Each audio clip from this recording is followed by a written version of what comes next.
Clicking.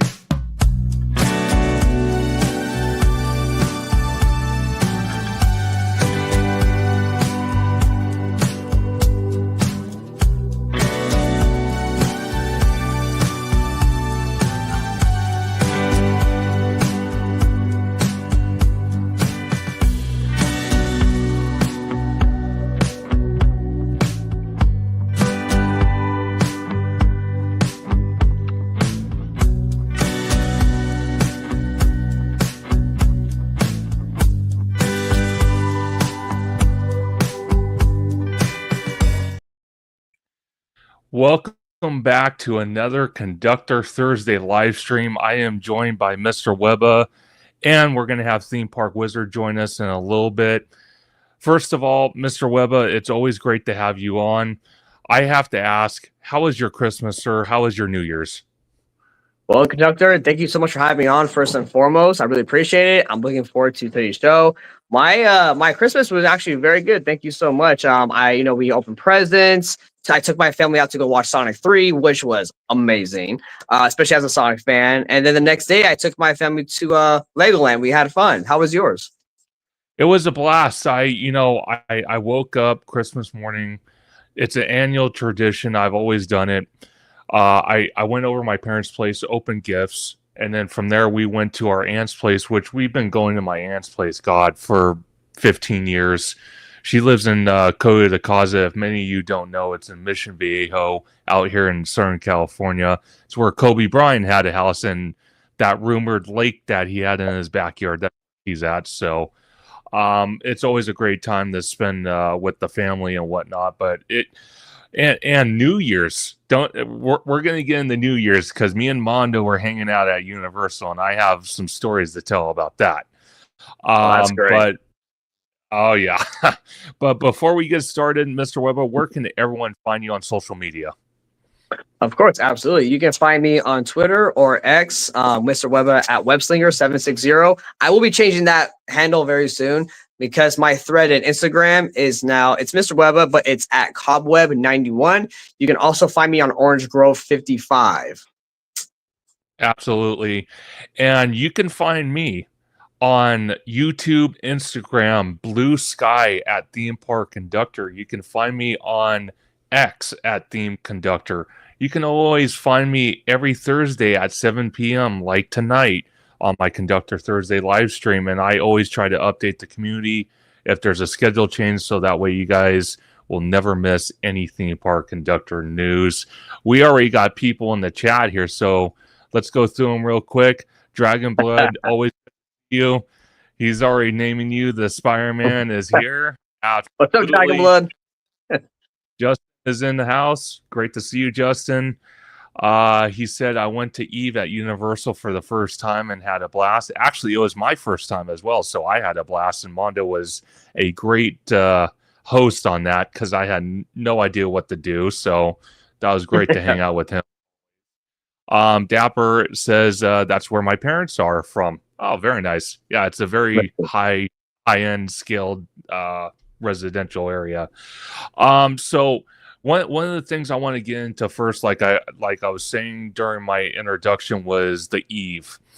Eve, for me, absolute blast. The park was insanely packed. You couldn't even move. It was that packed. They had 3 different DJs in the plaza area with the Grinchmas set. They had another one above Quickie Mart in the Simpsons area. And they also had another one down on the lower lot next to where you meet Blue. So they had 3 different DJs. And I have to tell you, every single area me and Mondo went into, it was absolutely insane. And shout out to Mondo as well. He had, what was it, 1.3 thousand live viewers on his live stream, and because the internet was shoddy, he got a good portion of it, but it started cutting in and out. He lost connection, but then other things happened. So when I got to the park there at 7:30, which is weird, Eve, from what I understand, Eve is a separate ticketed event. So as many of you do know, or maybe don't know, I have a platinum pass with Universal. So with the platinum pass, it's a free entry into Eve. That's just one of the many perks you get with the platinum. But because I showed up at 7:30 and not before 6 o'clock, Universal, they charged me $35 to park. So What? right, yeah, right there, I have a massive issue because even Mondo said the same thing. So I called Universal today, this morning, and I said, why is it that I'm a platinum pass holder and you have other events as well? Why is it that I got charged $35? And I probably talked to maybe 5 different levels of management trying to figure this out. They said there's nothing we can do. So I said, well, it's already done and over with. Obviously you're not going to do anything about it, but things need to change because, if this is how Universal guests are going to be treated, especially people that have the Platinum Pass, and the fact that you guys are going to be offering Fan Fest nights, which we're going to talk a little bit about as well, that's going to be a massive issue. Because even Mondo and me were saying it as we're leaving the park later that night, saying that, with the hotels coming, which is the main hotel in the Woody Woodpecker parking lot, then you got the other one that's supposed to be in the H lot, which is behind the iFly in City Walk, which is going to be closing. I think Wizard said January 5th, and we'll confirm that when he joins the live stream. Me and Mondo are like, who in the hell is going to pay $35, probably even going to be $45 by the time the hotels get built to deal with that? And on top of that, you're already paying $25 to $30 for your pass each month. So I had a massive issue with that. Then with going around the different areas of the theme park, listening to the DJs, which again were absolutely incredible, found out that they closed Super Nintendo World at 10 o'clock p.m. when the event was going all the way to 2 a.m. Then, because Mondo had he had a set goal, so super chats. His moderator set it up where if he got 50 super chats for the entire night, me and him were going to ride Jurassic World in the front row. And this was going to be after midnight to kick off the 2025 season. Well, they closed World at midnight. So Mondo was pissed. I was pissed because I was really hoping to do it with them. It just, things like that, I feel like Universal could have easily corrected something like that. Webba, I want to ask you, if you would have been and gone through what I've gone through during Eve, what would be going through your... Yeah, I mean, dude, I am like really astounded that actually happened. Because here's the thing, right? If they want to pay, like, charge you parking, I get it for people who aren't like platinum or even gold, but those passes come with parking already. So why do you have to pay for parking? Who cares what time you come in? If you come in like 8 hours, like if you come in at park opening or like a couple hours before the park closes, you as a platinum pass holder should get the free parking. I don't care if it's a ticketed event or not. Like, that's bogus, dude. So that for one is lame. You shouldn't have not had to pay for that. That's stupid. And then with the like some of the lands being locked off, I noticed that these theme parks, when they do like different type of like events, they'll block off certain parts of the park, which I don't understand why. It's just kind of annoying because you kind of, as a guest, you want the whole like the entire park open, right, for you to explore and stuff like that. So unless it's like, something where like Rise of the Resistance, they close that ride early, but that's even on like a normal day. But I just don't understand why these theme parks do it. Maybe it's like a payroll thing. They don't want to put out the labor that's extra costs for like the entire park, probably. That's what I'm guessing. But still, that sucks, dude. You know what I mean? And then with the whole Jurassic World thing, like, why did that happen? Right? So I would have been upset too, And I know, especially for us content creators, you want to create content for the channel, and have good stuff for the viewers. And then something like that happens, it's really a big letdown. Yeah, again, it's something where Universal is going through a transition period because, like we all know, again, we're going to begin hotels. There's going to be what I call Wall City happening because you got Fast and Furious still getting built. You're going to have a massive construction wall in the front of the park. So that's going to create problems. You got security temporarily moving to other areas of City Walk to accommodate guests getting into the park. So things are happening. But again, like I talked with Mondo and Universal High and even Cal Missing, which I've never really talked to Cal Missing. He doesn't really talk to people. He just posts stuff on X. We were all talking about how Universal needs to change, at least here in Hollywood. I'm sure Orlando's completely different, but out here in Hollywood, it is a massive problem when for example, like I said, I'm going to an after dark event. My platinum pass gives me a free entry into this event where I don't have to pay anything additional, but yet because I didn't show up before 6 o'clock and I showed up after 6 o'clock, Universal charges me $35. And then they refuse to refund the $35 to me, which is, again, it's a little ridiculous. And it also goes to, why it could be happening too, why Twosomes is struggling because you have to pay the parking, which currently, as of today, it's still $35.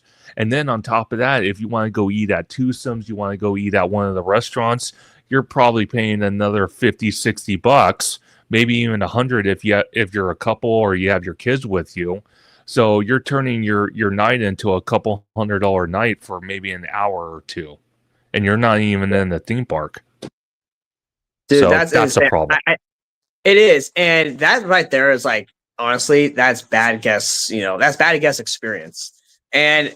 I'm glad you brought it up too, Conductor, because I don't think a lot of people are going to talk about that, right? No, because I don't want to keep bringing up Disney, but that type of thing people would just let fly by. No, we have to hold Universal on the same standard. At least I'm going to. That is something that should not be happening. If you have a platinum pass, you should have that free parking, no matter if it's a regular day or a special event. You should get that free parking for sure. See that again. That's what concerns me about FanFest night. Are we going to run into the same problem if I try to do FanFest night? And let's say I show up after 6 o'clock, am I going to run into the same problem? And that's something I don't like.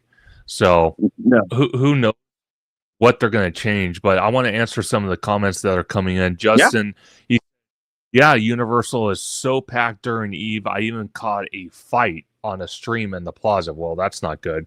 Oh, man. Hopefully they got that under control because, God, I don't want Universal to turn in. Sorry to say it. I really don't. Right. And go ahead. Oh, no, I was going to say, so, me, George, OG, and Abby went to the Halloween Horror Nights, right? That was my first time going. Had a blast. Now, granted, we had Express, so that could change our experience. But what I wanted to point out was with these events, it seems like Universal is getting more and more popular. Thus, we've seen a lot of crowds, especially for these special events. It's really time that Hollywood expands, because it needs that extra capacity to accommodate more of these crowds that are coming in, as we see here and what's talked about. Yeah, no, absolutely. And Dragon Blood, he said, even looked very interesting, funny story when it struck midnight in Oahu and Hawaii, where I live. The entire island lit up and went nonstop for 2 hours. You imagine that, man? Wow, that's dope. That's something really special there. That's really cool. That's amazing. Justin, you pointed out, 6 p.m. park is not free for. See, this comment right here, Universal needs to look hard at. Now, if they change it where I guess only platinum pass holders get this option where they could show up at 9 o'clock at night for all I care and still get free parking, that needs to be addressed. It does need to be addressed, and that's something massive problem with. Also, Justin said, interesting. I thought parking is 10. No, Justin. I had to pay $35 up front. Now, could that be it's $10 on a regular day, not a special event night? And you got to pay $35 because it was a special event. I wonder if that parking thing is in like the terms and conditions, like somewhere in a fine print where you don't even read it, probably. Which still, I think that's still crap. But you know, I mean, if you're a platinum pass holder, dude, you're paying all that money for that platinum pass. You should, regardless of what time it is, what event, you should get the free parking. I'm sorry, you should. And here's the thing: when the park is close to closing early, not saying this event was close to being early because the event goes, you know, pretty late. But usually on like a regular theme park day, if you go to like, for example, when I went to Disneyland, like 3 hours before closing, parking was free. Right. Yeah. So these theme parks, if you go later, it should be free parking. I don't know how Universal operates in that regard because I don't go there that often or super late at night. Especially if they close that at 6 p.m. I'm not going to be there. I'm too far away. So, you know. Yeah. But yeah, I just think that's bad. I'm sorry about that, Conductor. Like they should really revise that, and if that's part of their deal in their contract. Yeah. Yeah, see, it's funny you say that because, you know, like you just said, you know, with it being in the fine print, it's so funny because me and my dad a while back just had this conversation about the new iPhones, and you know how every single phone comes out and you see like a Verizon commercial and said, oh yeah, you could get a free iPhone, blah blah blah blah, but unless you have a microscope and you look at the little tiny fine print that you can't even hardly even read one word of what it says, you know, it's the same thing here. And I felt like Universal dropped the ball on that aspect by not allowing, it's one thing to charge me the money. It's a whole nother thing to call the next day and try to get my money back and go through 6 different levels of management and still not get my money back. So that's something I kind of disapprove and I kind of, on, because it's like I already am paying your highest, theme park pass, that you offer, and you won't even accommodate. So that's kind of bad in a way because it's interesting because I think you did a video with OG the other day and OG said, it's so interesting because these theme parks, whether it's Universal, Disney, Knott's Berry Farm, Six Flags, no matter what theme park it is, basically if they really want to think about it, a lot of these content creators like us, they're getting free press. They don't have to pay us at a dime. They're getting free press out of going up at the theme parks, broadcasting what's going on at their theme parks, and they, we're not on their payroll. So when I ask something so simple and I get rejected like that, or like I said with Mondo, they decide to close Super Nintendo World at 10 p.m. on a special event night when they know it's going to be packed and probably sold out, which it was sold out. And close Jurassic World at midnight, especially when you got Universal Hollywood, which is such a small park and only offers a small amount of rides, and you close two of the big e-ticket attractions early. That makes no sense to me. They should have, paid whoever they had to pay team member wise and had everything open to 2 a.m. like they offered for this event. That was exactly. Completely uncalled for. And that's where like these theme parks, because Conductor, here's the thing, right, is theme parks, regardless of what park it is, right, they're getting more and more expensive. They're getting more and more crowded. But people also want the value for their dollar, and depending on the park and what it offers, some stuff is a hit, some stuff is a miss, and the things like that, these parks are going to have to compete for like the guests, right? Of course, like any business, they compete for consumers' money. So when you have a bad guest experience like that, it really leaves like a bad taste, and a company or park, whoever, should be called out on it. That wasn't cool. No, And here's the thing, I do like Universal. Universal Hollywood, it's a fun park. I like it a lot. But with stuff sure. like this, these parks or these companies, they try to like sneak in like little things in there, and they're like, "Oh, well, kind of gotcha. You thought you could do this, but really, we have it right here that says you can't." I'm sorry, Yeah, can't do anything about it. So it's like, yeah, what? yeah. No, it's something. Again, it's something where they can fix easily. It's not like they have to tear down a whole land or tear down a ride and rebuild it. We're talking simple rules that they can easily change and Yeah. fix and make the guest that much better. Chris West says Universal High just tweeted, probably on X because he's active on X, Yeah. saying that Gary's and the Crepe Cafe rumored to close eventually in City Walk. So Oh, it's interesting that City Walk is going through a massive transformation. Me and Mondo were talking about it as well. The first question pops in my mind is if Universal cannot fix their parking accommodations for all guests.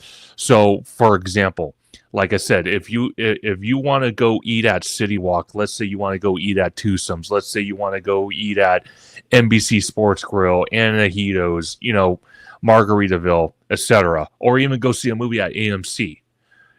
I think AMC might be a little different, but the restaurants, you have to pay the $35, then you can go eat, and that might again cost you anywhere from $50 to $100. So I remember back in the day with Disneyland, because as a kid I loved Rainforest Cafe. I went there almost every single year for my birthday, and if it wasn't Rainforest, it was ESPN Zone. And I always remember my dad always throwing a hissy fit saying, "Oh man, I have to pay $25 to park. I only do this, Brandon, because you're my son and it's your birthday." Well, come to yeah. find out, you eat at these restaurants and they validate your parking. That was at Disneyland, at downtown Disney.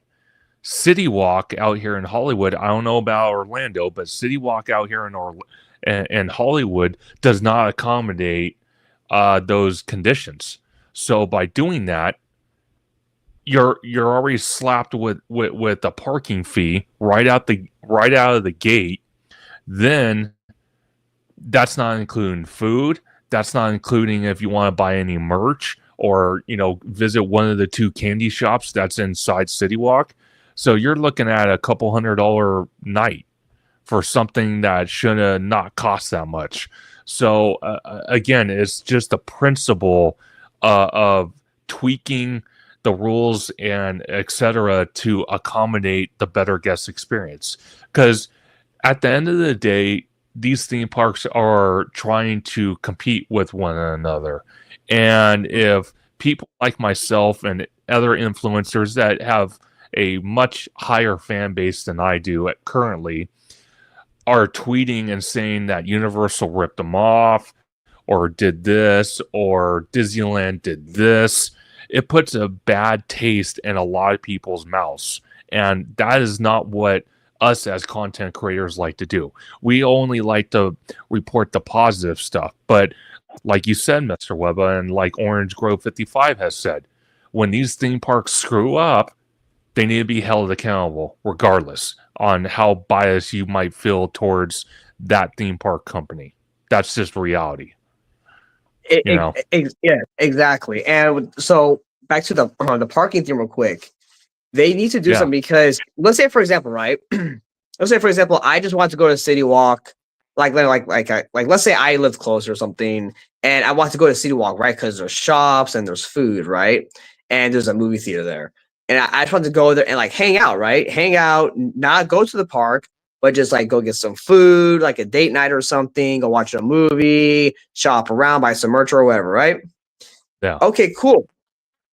But then when I go there and I'm not going to go to the park, but you're going to still make me pay like full price for parking, it's like, couldn't you at least give me like a like a free parking if I spent X amount of money. I got like free parking for like 3 hours or something like that. You know what I mean? So that way there's an incentive to bring in more people to park. Plus, I mean, of course, you also have to have the parking space as well, right? Because Yeah. when you start expanding Hollywood, like the park itself, and then Yeah. you're doing all these redos on City Walk, you want more people, I guess, in your theme park, but then you should also want to draw people into City Walk as well. You know, because that Yeah. City Walk leads straight to the entrance of Universal. So, and Yeah. then soon to be the hotel. That's one of the hotels that's going to go right there. Yeah. So I think there has to be an incentive for non-park guests to want to go to City Walk to spend money. Exactly. And again, we've seen casualties like the Brazilian steakhouse that's currently getting revamped as escape rooms. You know, before I go any farther, let me ask you about the escape rooms and with this whole parking problem that Universal has. Let me ask you straight on. Would you, if Universal Hollywood doesn't fix the parking situation, which again, I want to emphasize how easy it would be to fix that problem, but let's say they don't. Would you want to pay $35 to park and then go do escape rooms? No, and here's why. I can drive like 10 minutes to my local shopping center mall down here, park for free, and do an escape room right there. Yeah, exactly. Why would I want to pay $35, okay, to do an escape room or go to the movies, right? Like, that's the thing. When you think about it, you're paying $35. Now we're talking about City Walk. You're paying $35 to do any other normal outside activity you would do in the normal world, right? If you want to go to AMC or Regal, do you pay for parking? No. If you want to go to Pan Express, do you pay for parking? No. You know, if you want to go do an escape room or to like I don't know, like a nerdy comic book store, do you pay for parking? No, it's all free parking, and then you pay for your stuff at the shop itself. Yeah. Yeah. See that again, that's just a one of many problems that we face here at Hollywood, and many shops have closed down. So, like for example, Twosomes is not doing so hot. They're getting rid of the characters. I think they already got rid of them. So there's no more meet and greet characters at our Hollywood version. Now Orlando has them, and theme park with. I'll ask him when he comes on the stream in a little bit. He walked inside Twosomes in Orlando, and he said it was just absolutely breathtaking. It just the whole atmosphere of their version of Twosomes was just mind blowing. The food looked amazing. I don't think he had any food there, but just the food looked amazing. They had the gift shop, they had the bar, they had the shake booth area. They had everything. It just, and quote, their smokestack worked, the spinny things on the outside of the building worked. None of our stuff is working. It hasn't been working for God knows how long. So a lot of people, including Cal Missing, who was on that X Spaces the other night with Mondo, said, well, he heard something, or maybe he didn't hear some, or maybe he was just kind of saying it out loud, that they would demolish that building. And I said, well, first of all, that would create a huge gap in City Walk on the back area, first of all. Second of all, if they don't want to spend the money on it, like tearing it down, I said, why wouldn't they just revamp it and put like a Cheesecake Factory in there? And I said a Cheesecake Factory would work perfect in that building because it already has the color scheme. It already has that brick facade that kind of makes the building upscaled a little bit. You know, it would be a perfect thing to kind of throw in there, because you got the two hotels going in, and everyone loves Cheesecake Factory, including myself. I love Cheesecake Factory. Yeah. I don't go wrong with it. But again, I don't know when the last time you ate at Twosomes, if you ever ate at Twosomes, but the last time I ate there, the portions were smaller. The wait to get the food was a lot longer than it used to be, and just the whole atmosphere inside our version of Twostones was just, it was dread. It was total dread. What do you think So about that? yeah, so I unfortunately have never eaten there. Like I said, I this year, oh, not this year, last year, 2024 was actually my first time going back to Universal. I went about maybe 4 or 5 times in 2024, but that was my first time Sure. going back to Universal after like over a decade of not going. But however, Yeah. I have eaten at Cheesecake Factory, and Cheesecake Factory is a really known well brand, like restaurant chain. So yeah, Yeah. they could put that there for sure, right? I mean, you have you have what they have Pizza Hut there or something in City Walk. They have Pan Express. You know, they have a bunch of recognizable like brands or food establishments. However, I do Sure. want to touch upon the food in the park itself, though. Yeah. Besides the 3 broomsticks, I have to be honest, Conductor. I have to be honest. I have not been impressed with the food in Universal Hollywood Studios inside the Okay. park. Yeah, I think that the It, food game needs to step up, but that's just me. well, if you don't mind elaborating on that, what place in particular that you were not impressed with besides 3 broomsticks?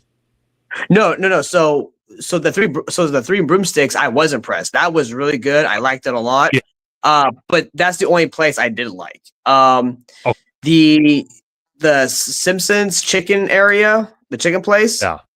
Yeah. I did not like it. My wife didn't like it. Her chicken sandwich was cold. My chicken was small, and it didn't have it didn't have like a really good chicken crunch. It just Sure. wasn't. It felt kind of it wasn't tender. The the Jurassic World. It's not the. Is it the cafe? The Jurassic Cafe? Yeah. Right.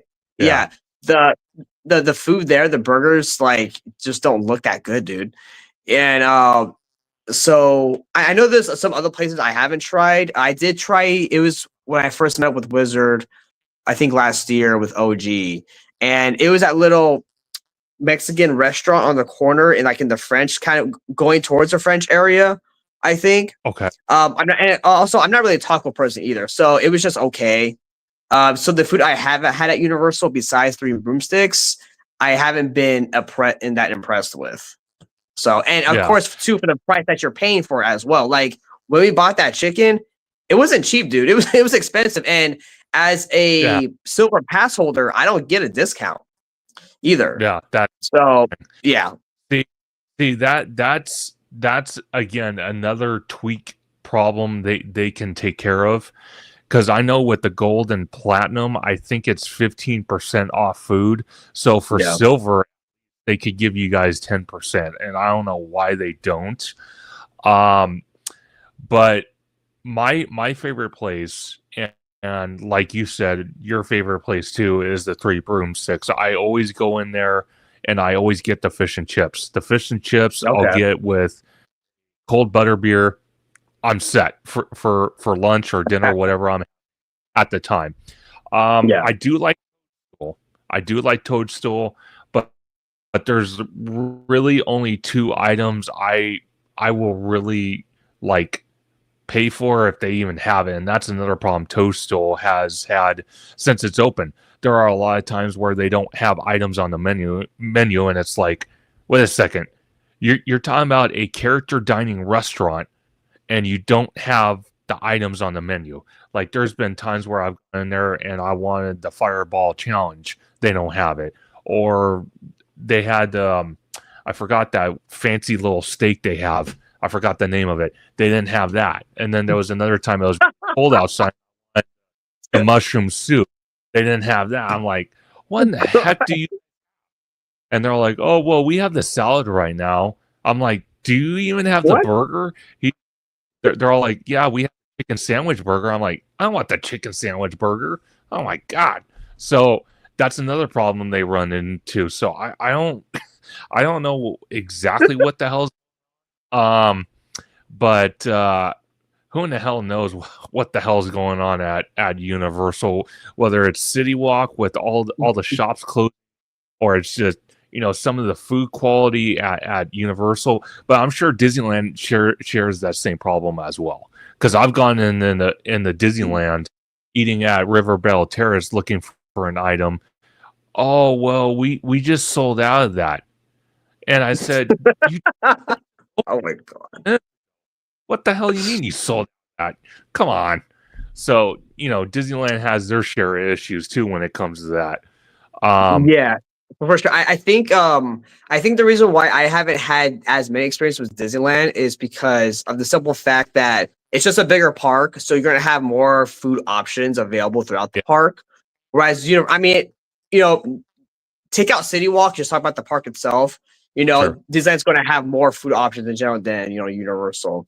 Yeah, But my problem too is just with the pricing, right? If and I was telling George this when we were at Universal, I said the food issue wouldn't be that big of a problem if the price matched what the food quality was. If your yeah, food quality is crap, I don't want to be paying like $20 for your burger and fries, dude.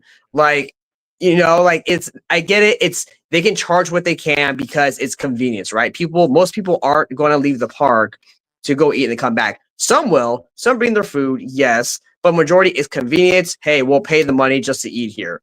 I get it. yeah, But still, like, yeah, if guests, right, and this is my argument, conductor, is that if as a guest, right, with these prices going up in like the real world and theme parks, right, and you want to give the guests a good experience, well, part of the experience is eating. People love food, and when you're charging them an arm and a leg to have your crappy food, people aren't going to be yeah, happy. And it's just saying most people won't complain about it.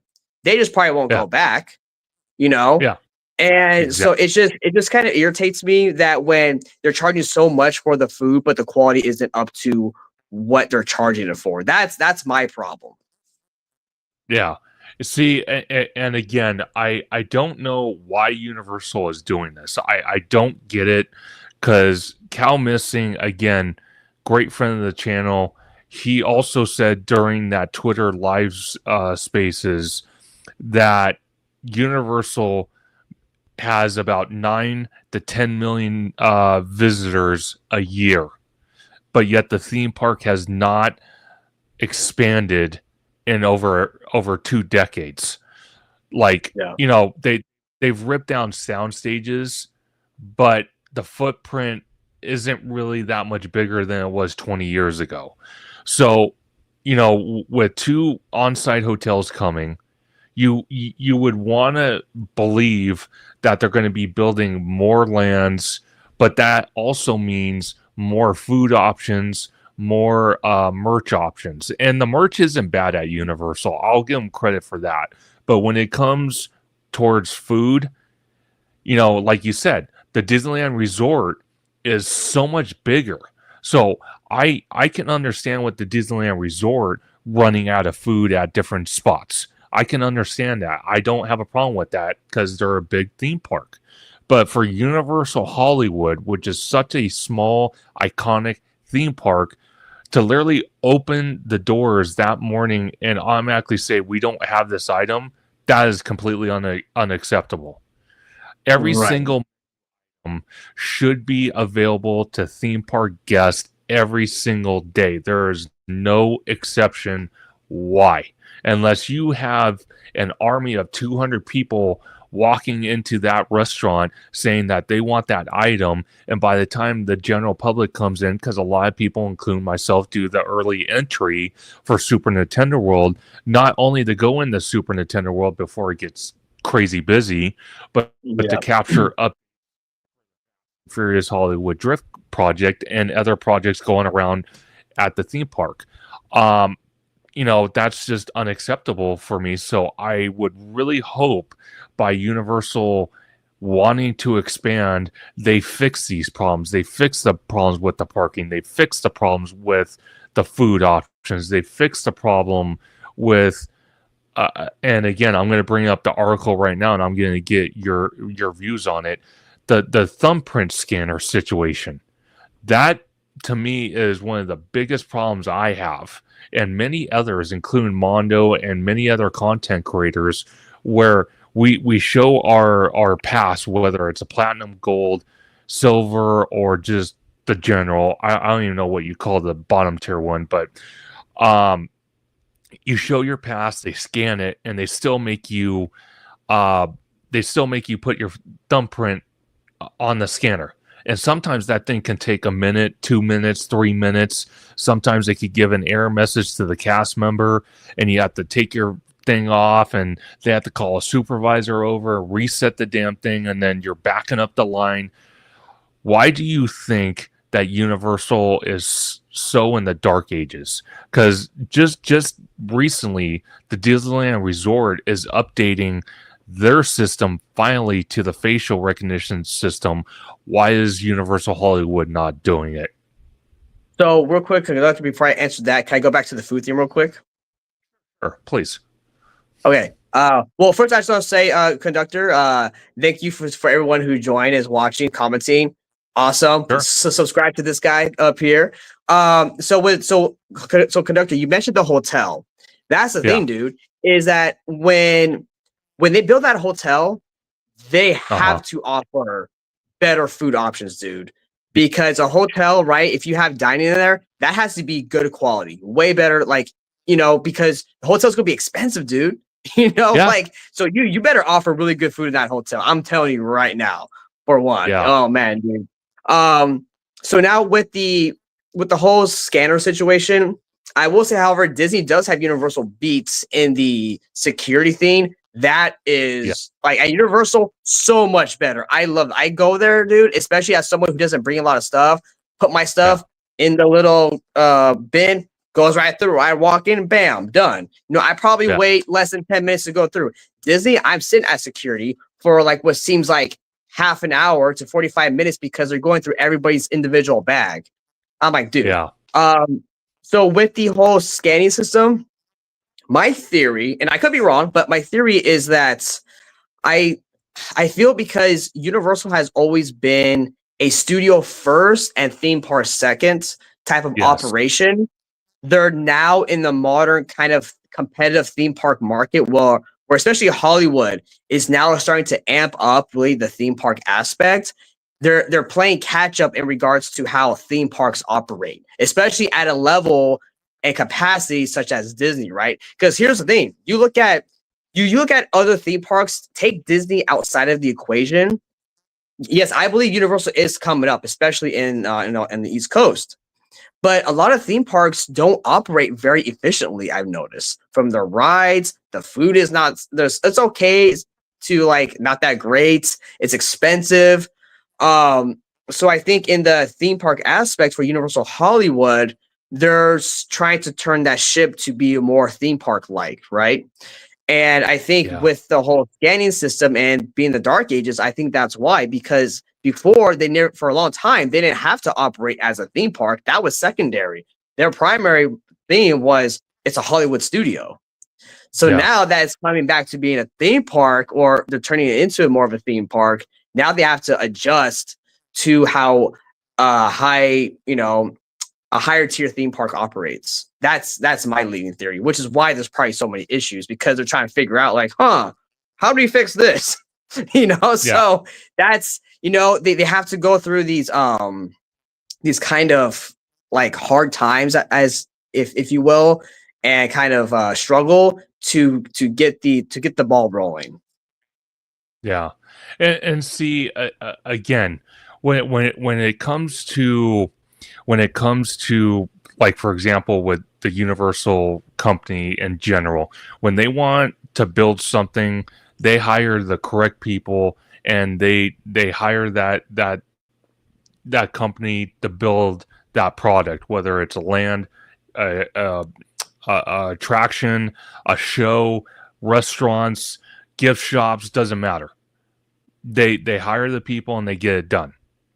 Disney struggles with that a little bit. They're getting a little bit better, but not that much better. But when it comes to something like this, where infrastructure, and we all know, and I know because I work in customer service, if the better the guest experience is, the more likely they're going to be able, or they're going to be willing to come back and bring others. If you give them a bad experience, everyone now has I'm going to say kind of like a verbal weapon. And I don't mean that as a threatening thing, but a verbal weapon where they go on social media and they tell their followers, or just tell social media in general, hey, I went to Universal, I ate at this place and I was treated horribly, I don't deserve this. And that stuff spreads like wildfire. So Dude. these companies need to get it under control, whether it's maintaining a ride, or it's making sure they have items on a menu. As simple as that, Yeah. No, exactly. Although, however, I will say for the ride maintenance stuff, that's the 5 times I've been to Universal this year. Again, that is not a lot, I know, but that is way more than I have gone the past like decade. But every time yeah, I went, though, my personal experience, so it's my personal experience, I never saw a ride down. So to yeah, me, as a guest, I'm like, oh, they're doing a good job of maintaining the attraction. And that's great, because the better you maintain your rides, the more efficiency and more capacity you could put people through, instead of stuff being down, people getting angry. And here's the other thing too, with the customer servicing, because I'm glad you brought that up. When yeah, you look at a theme park, right, whether it's not Universal, Disney, Six Flags, Legoland, Cedar Fair, or I'm sorry, Cedar Point, Hershey Park, whatever, right? A lot of the roles in these theme parks are guest facing, customer service, food and beverage, retail, janitorial, right? Ticket admissions, guest services. These are a lot of customer service roles, and a lot of the experience that these guests get are from the interactions with these team members, these cast members, or whoever.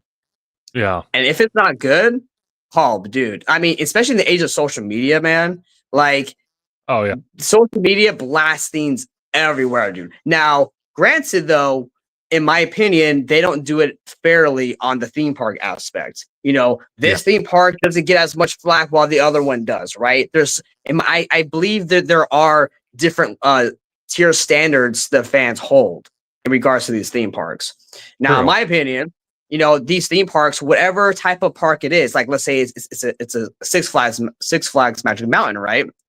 I still think that park should be a quality coaster park. I think it should still offer good food, good customer service, good coasters. Yeah. Does it? No. I don't know. I don't go there because I actually am afraid of heights and big coasters. So I don't know. But on someone like Disney Yeah. Universal, or even like Legoland, SeaWorld, I expect good customer service. I expect, a certain type of quality of food. And when you don't get those things, those downgrade the experience a lot. It doesn't matter which park it is. And so the guest interaction with the team members or cast members or whoever, it's a big part of it, dude. And like with yours, with the paying for the $35 for the parking, and even though you're a platinum pass member, and they couldn't get you the $35 back, like, are you serious? Like that there is not a good guest experience at all. No, no, it's not. And I don't like complaining. It's just not in my realm of doing things. That's just not how I do it. But again, quoting Orange Grove 55, which is a great friend of the channel, great friend of yours as well. When these Yeah. theme parks screw up on something like that, they need to be held accountable, regardless on how I feel with Universal compared to Disney or vice versa.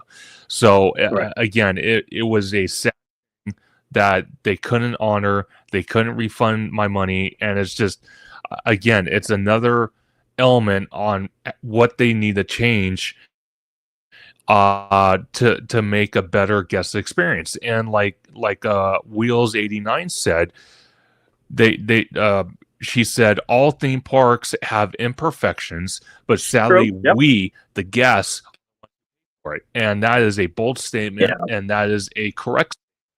It doesn't matter It is. what theme park company you go to. If they're going that route, you pay for it as the guest, whether you like it or not. Basically, That, Universal or Disney, you want to enjoy no, your theme park or not, you're gonna. yeah, exactly. And also to a conductor, I want to say, if everybody watching, and Wheels 89, um, yes, these parks have imperfections, of course. Just as really hardcore fans, right? We love these parks and we want these parks to do great, and we know they can do better. But we see stuff, and here's the thing: I'm not trying to be like nitpicky, right? Like, for example, back when you saw all of, like, the stuff when on Twitter everyone was blowing up at Disney for like, oh, this chip of paint is coming off or whatever. Like, I don't care about that. What I care about is No. the experience of, like, again, the customer service, the food quality, how often are all these attractions breaking down, right? That's what I care about, not some little stupid thing like a light bulb is missing and like there's some paint coming off. Like I don't care about this stuff. Like, to me, that's like looking nitpicking stuff. Yeah. But no, but that statement though, that is a very correct statement. Absolutely. Yeah.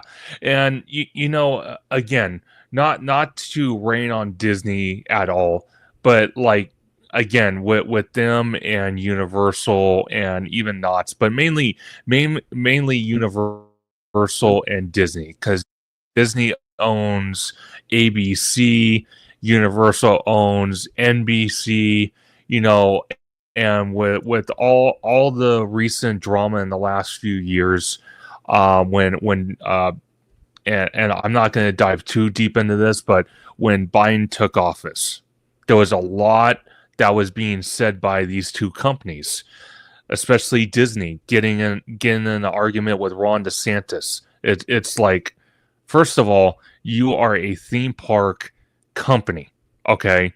You are supposed to be bringing the magic, not worrying about politics. And I'm not saying Universal with Comcast didn't get into that problem either. You can't be doing that type of nonsense. So that just contributes. I feel like in the last couple of years, Disney especially has been getting nitpicked like crazy for, like you said, stupid things, because it really put bad light on them when they started getting in the arguments with Ron DeSantis and that whole political aspect. That really put a light on them where they didn't need a light on.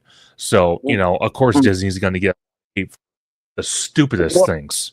Well, and on top of that, Conductor, that just puts them in a position. That puts Disney in a position to get more flack from people who already don't like Disney. Now, for everybody watching, I am a huge Disney fan. I grew up with Disney. Disney is my thing, so I am biased towards Disney. However, for the past couple of years, they have had very bad PR, like horrible. Some of the product they have been putting out, at least on the studio side, has not been very good, I have to say. So hopefully, they are turning the ship around. They are going to be investing into the parks, which is great. But yeah, I mean, there is a standard that we got to hold these companies to. Again, are they going to be perfect? No. I mean, we have to be realistic. We can't say, oh, this has to be perfect 24/7. But in my opinion, you should be offering that good guest experience. If I go to a team member at Universal, let's say, right, and I'm like, oh, do you guys have this available? And they're like, oh, I don't know. No, dude, that's no. As someone who has worked customer service, you work customer service. I'm pretty sure some of the viewers have worked customer service. When you work at customer service, dude, like you can tell between good customer service and bad customer service, man. You know what I mean? So it's like, come on, at least try to fake it, dude. Like, yeah. So to me, it's a very annoying thing when I go to a place like a store, a movie theater, or whatever, and the person there just doesn't care or kind of gives me a bit of an attitude for a reason. I'm like, dude, like, that's not good customer service, man. Learn some good customer service. And I'm more biased because I've done it for a while, and it's just kind of an annoying thing to me. But that's part of the guest experience, though. When you go to tickets, admission, food, retail, even attractions, right? You have the employees there who are operating the attractions. You interact with them as well. It's all part of your experience throughout the day. And that's a very important aspect. Yeah. And it's so great that you brought that up, because every time I've gone to Universal, and again, I haven't been to Disney in a few years due to I can't get a magic key. It's almost impossible. But whenever I go to Universal, I see the same cast members, and I always say hello to them. They say hi back. I say hi to them. It's just a respect issue. Working customer service, no matter if you're in the theme park realm or you're working at a store or someplace that offers customer service, it's never easy. You always got people complaining just to complain because their life's, that's just reality. It's how you, as the cast member or the employee, take that knowledge or take that information and repurpose it to something positive. So the next guest that you run into, you're not reflecting on them, from the last guest that might have just ripped into you. First of all, it's like what me and you just talked about before we started this live stream. For everyone watching, I don't know if you saw, I posted something on X. I got it from a confidential source. I'm not going to dive too deep into it, but it was a 6-second clip of the new Fast and Furious Hollywood Drift coaster. It showed like 6 seconds of ride footage. I guess that's going to be made public in the few weeks, but I got an exclusive. I was told by this person or individuals that I could post it, so I went ahead and posted it. And immediately on Discord, which is one of my platforms, I'm not going to say the platform I was on. It wasn't my own. It was a different platform, but on Discord, I started getting blasted like crazy with all sorts of, comments. Nothing horrible, but just rude comments, being attacked. And I just want to say for our viewers watching tonight, if you are a content creator, regardless, if you want to post something on social media, you have absolutely every single right to do so. If it is something that is non-threatening, you're not thrown with an NDA or you're not if you're given permission to post that on social media, you have absolutely every right to do so, and nobody has the right to come after you and attack you. And I try to explain this to the group that I was in, and I said, well, if Universal wants me to take it down, because I'm sure Universal, Disney, all these theme parks have social media teams that cover social media like crazy. So if something gets leaked out, they're on top of it. And I told these people, I said, for example, if Universal doesn't want that clip out, they can always email me. They have my email, and they can say, please take it down.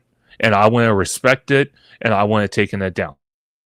The only reason I did take it down is because I was getting so much hate from this forum on Discord. And again, I'm not going to get into it too much, but for everybody watching, nobody has the right to attack you like that. Nobody.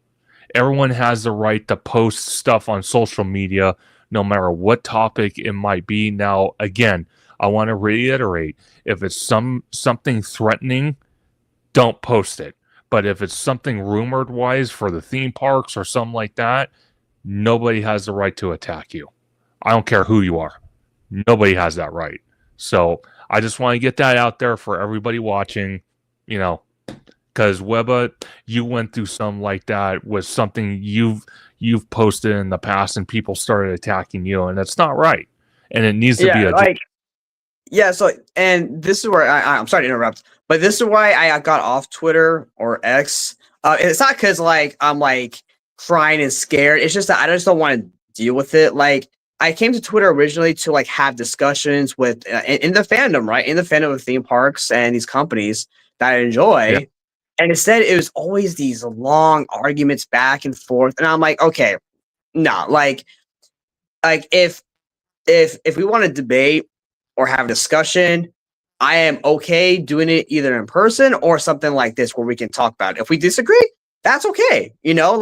I just made a video with OG about a smoking issue at Disneyland, and not everybody's going to agree with that.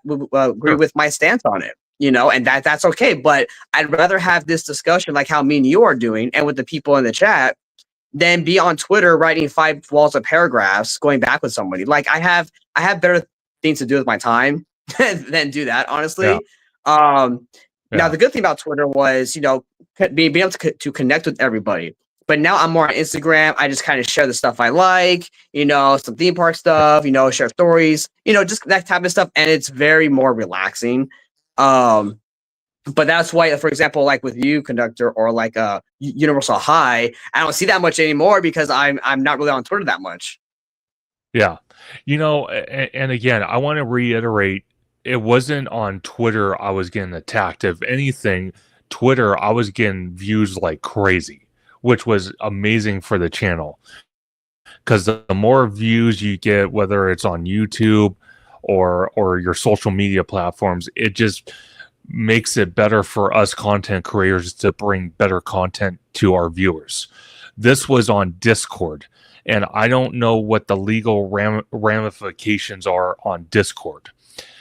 I'm just saying it was on Discord. I was personally attacked. I don't think that was, absolutely necessary.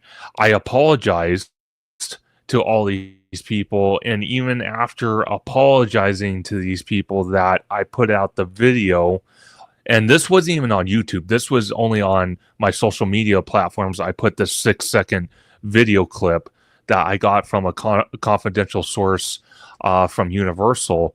There was no reason to attack me like that. And anybody that is watching this live stream that was on that Discord when that was happening, that was completely unnecessary. Because like I said, I apologize, Webba, and even an hour later, and I'm sure if I checked it now, I was still being attacked, even by the person that runs that server. This person, I'm not going to say who it is, but they are a well-known content creator in the theme park world. That they have, I'm sure, millions of views a day that they get. But even they told me, hey, you can't be doing that. I don't have time for this. I don't have time to check my servers. I'm too busy covering content. You can't be saying stuff like that. I'm like, I didn't say anything. I posted a 6-second video on my socials, which is, from what I understand, unless we live in Russia or China, free speech, and I'm allowed to do so. And I reiterated, if Universal wants me to take it down, they can contact me. I have no problem taking it down if they. But until then, I have every right to have that video on there. Now, the person that gave me that video, they are the ones sacrificing their job if they're not supposed to leak it out. But they entrusted in me, and they gave me the go-ahead to put the video online. So that is on them, not me. They asked me to put it online. So I want to reiterate that fact as well. So nobody has the right to go after me like that, or anybody for that matter. But I just want to address some comments before we start talking about Fast and Furious and get off that subject, because it is Dragon Blood, he said, like, that behavior is very uncalled for. I left X because of all these grifters arguments. I see that are just stupid. People are attacking someone for no reason. No more X for me.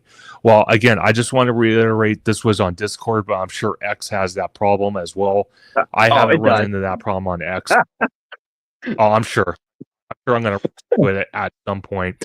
Jose said, yeah, it was, everyone was annoyed because the show was starting and they had us walk back and forth until someone knew. I'm sure he's talking about Eve or something. Yeah, no. So that was pertaining to the World of Color. And I saw that comment. Yeah, like, here's the thing. If the employees or whoever don't know a piece of information, what they need to do is stop sending people like in this chain reaction. Yeah. If you don't know something, go find someone who does. Yeah. Like when I worked at customer service, and I still kind of do with my second job, kind of. But when you work at customer service, at least when I did, if I didn't have information about something, I would make sure I would get that customer's like whatever thing they needed, information, help, or whatnot, with someone else who did have that information or could help them before I just sent them off. I wouldn't be like, oh, go ask Yeah. that person, you know. So it's like I make sure I'm with that person until they've been helped and they're satisfied. Because otherwise, you're sending people around in circles, and then that person's like, well, all these three idiots just sent me to you. So are you gonna help me or not? Right? And it's not good for the employees, it's not good for the guests. You know, unless you're 100% sure that person knows something, you know, stay with that guest or that customer until you got their situation figured out. At least that's how I rolled when I was a customer. So yeah. So again, it needs to stop. Wheels 89 said bullying gets people hurt mentally, physically, and sometimes have deadly consequences. And bullies could care less. It's disgusting. Karma will bite them. Well, I'm not going to say that last part because I don't want to get flagged for that. But yeah, I mean, Conductor, like, you know, bullying unfortunately has always been a thing, right? But now with the age of social media, you're seeing a lot of, you know, cyberbullying, social media bullying, because now people have interactions and have connections with each other like every day, all hours of the day. And that can take a toll on you mentally, dude. So yeah, people should not be doing that. Don't be buttholes. Can I say that? don't be buttholes. And just be a nice human person. Like, I don't understand why it's so hard for people to interact, you know, on a civil level on social media. And that's why I got off Twitter for the most part, because if I'm going to have a discussion, especially in like a type of fandom, which are always mostly toxic, by the way, I'd rather have it like this. Me and you, we can talk it out, discuss it. That's what I like. You know, again, I don't want to tweet something and then get like a 6-paragraph essay book novel on why I'm wrong. Like, I'd rather just we talk and we discuss it. So I'll make my last point on that, but it's just, it's something that I kind of feel that every influencer going forward, and again, I'm not speaking for everybody, everyone can do their own thing, but I know going forward, dealing with this experience, I'm going to say it in every single live stream I do, whether it's my Conductor Thursday live streams or I'm live at the park. I'm always going to say nobody has the right to attack you. Whether they want to sit there and tell you like they told me, we're not attacking you, we're just pointing it out. And I said, well, you're not pointing it out because I've already said sorry and you guys keep talking about it. You guys need to drop it and move on. And they wouldn't move on. So again, that just ties in the bullying, and that's why I feel like a lot of content creators that once maybe did have a channel got rid of their channel because, one, they might not have had a big fan base like I do and other content creators, and as soon as they started posting stuff, people just in general just gave them issues. And again, doing content, whether it's for the theme parks or whatever subject it might be, it's not for everybody, because you got these trolls that will literally sit there and cause a problem because their life is miserable, or they just want to be buttholes, like you're saying, Mr. Webba, and they just want to cause problems. And that's what I felt like I was attacked, and that is not right. And I reported the server on Discord, and hopefully some gets done about it. I doubt it will, because it's the person that runs that server is too big of a content creator, and I guarantee that they're not going to cancel them. So that's just the problem I have. But we'll have to wait and see. And I got your comment. right, Yeah, yeah, go for it. But you know why he takes a little bit of a break. I want to ask everybody in the community right now, everybody that's watching this live stream, if you guys, any of you, have posted content on social media, on YouTube, anywhere, if you have been attacked verbally and have been told by your accusers that they're not attacking you, they're just bringing up issues or bringing up the problem that you did, again, you have no right to do that to people. No right. Everyone's entitled to free speech. The person, and I'm going to reiterate it again, the person I got the content from, the video, if they decided to sign an NDA with Universal and was not supposed to give that video out, that is on them. That is not on me. They gave me the green light to post the video on X and my other social media platforms, and that was that. If Universal didn't want that out, they could have easily emailed me and I would have taken it down. And I want to point that out to everybody watching. That is not right. And believe me, this will not be the last time I talk about this, because I feel like every content creator needs to bring this up because it is an issue that is going on. Like Mr. Webber said, it's cyberbullying and it's not right. It's not right.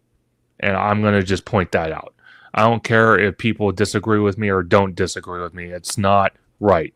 And Wheels, and I'm going to tie this off once I answer this comment here.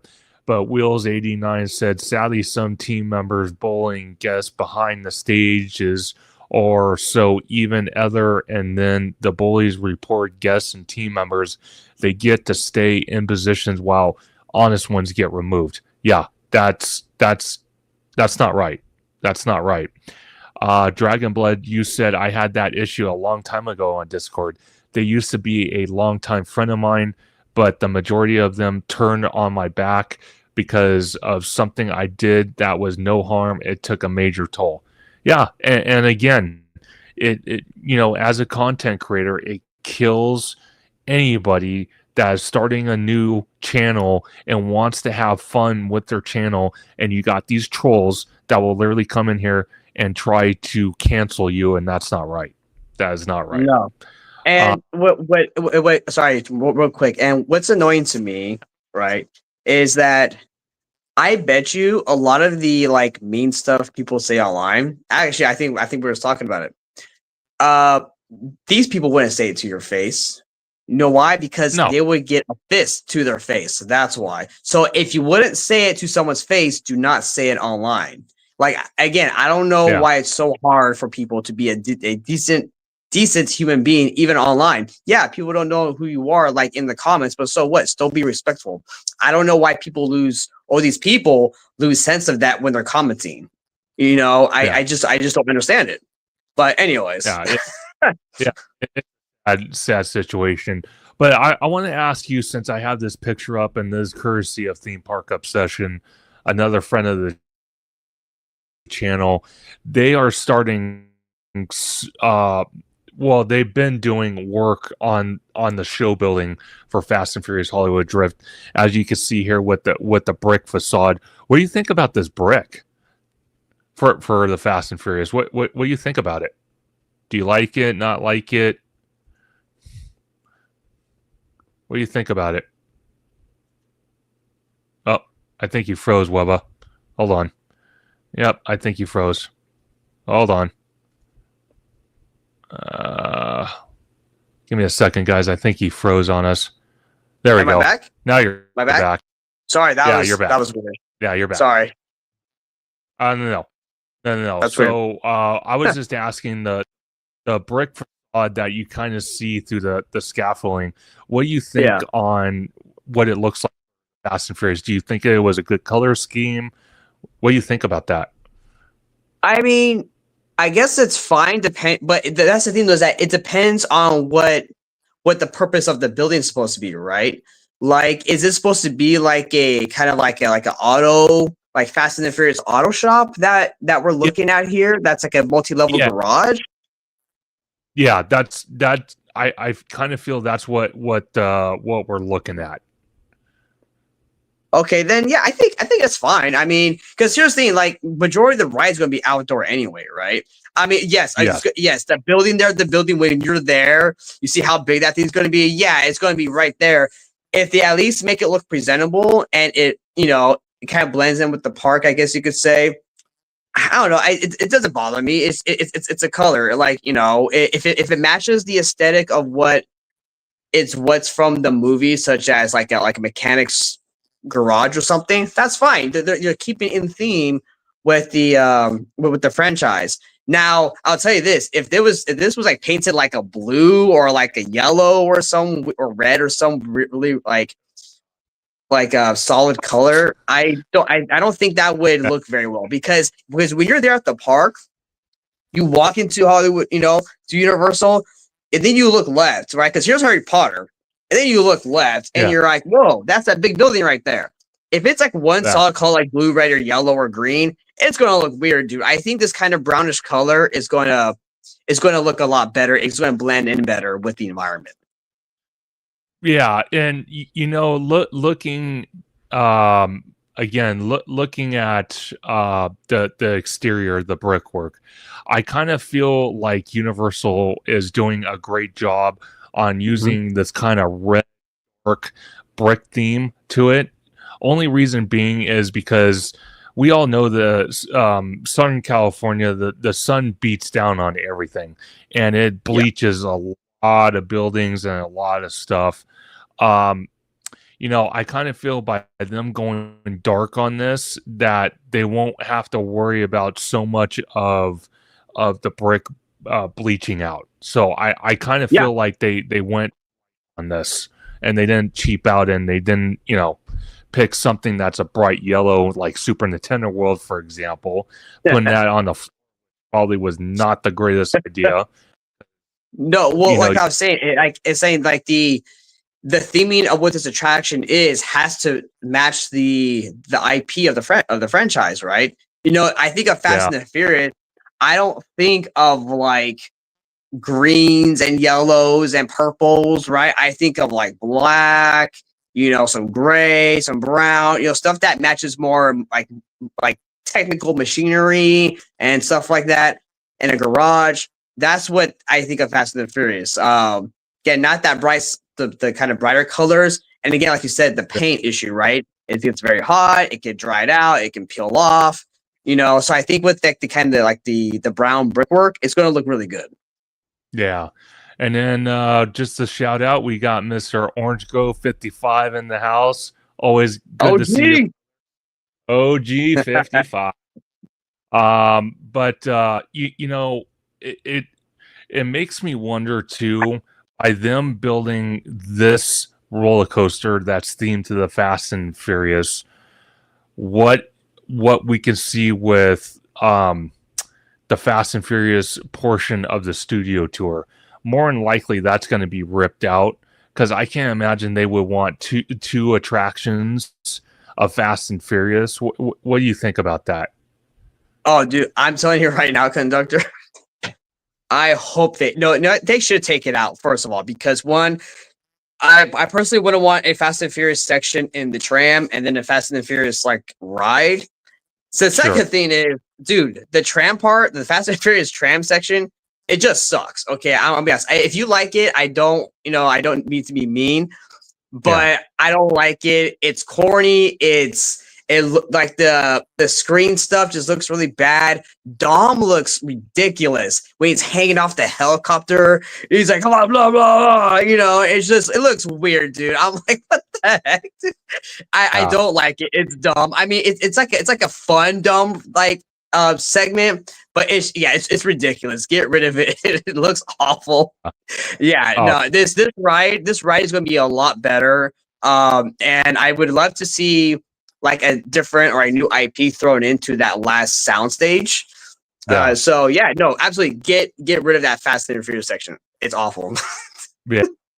Well, see, there's been too, and again, it's all rumored, nothing confirmed, but there was talks about Falls Lake where that Fast and Furious supercharged portion of the studio tour is at, getting redeveloped for theme park space.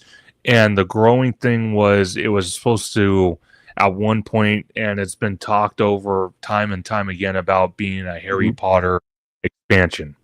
And the reason I bring that up again, and I brought it up in previous live streams before, is because there is new news about Universal Comcast trying to buy out Warner Brothers, which is literally across the street, which not only could Universal move a lot of their production to the Warner Brothers lot, and also their new lot that they built across the street from their Warner Brothers main studio lot, which has, I think, about 10 to 15 sound stages on it as well.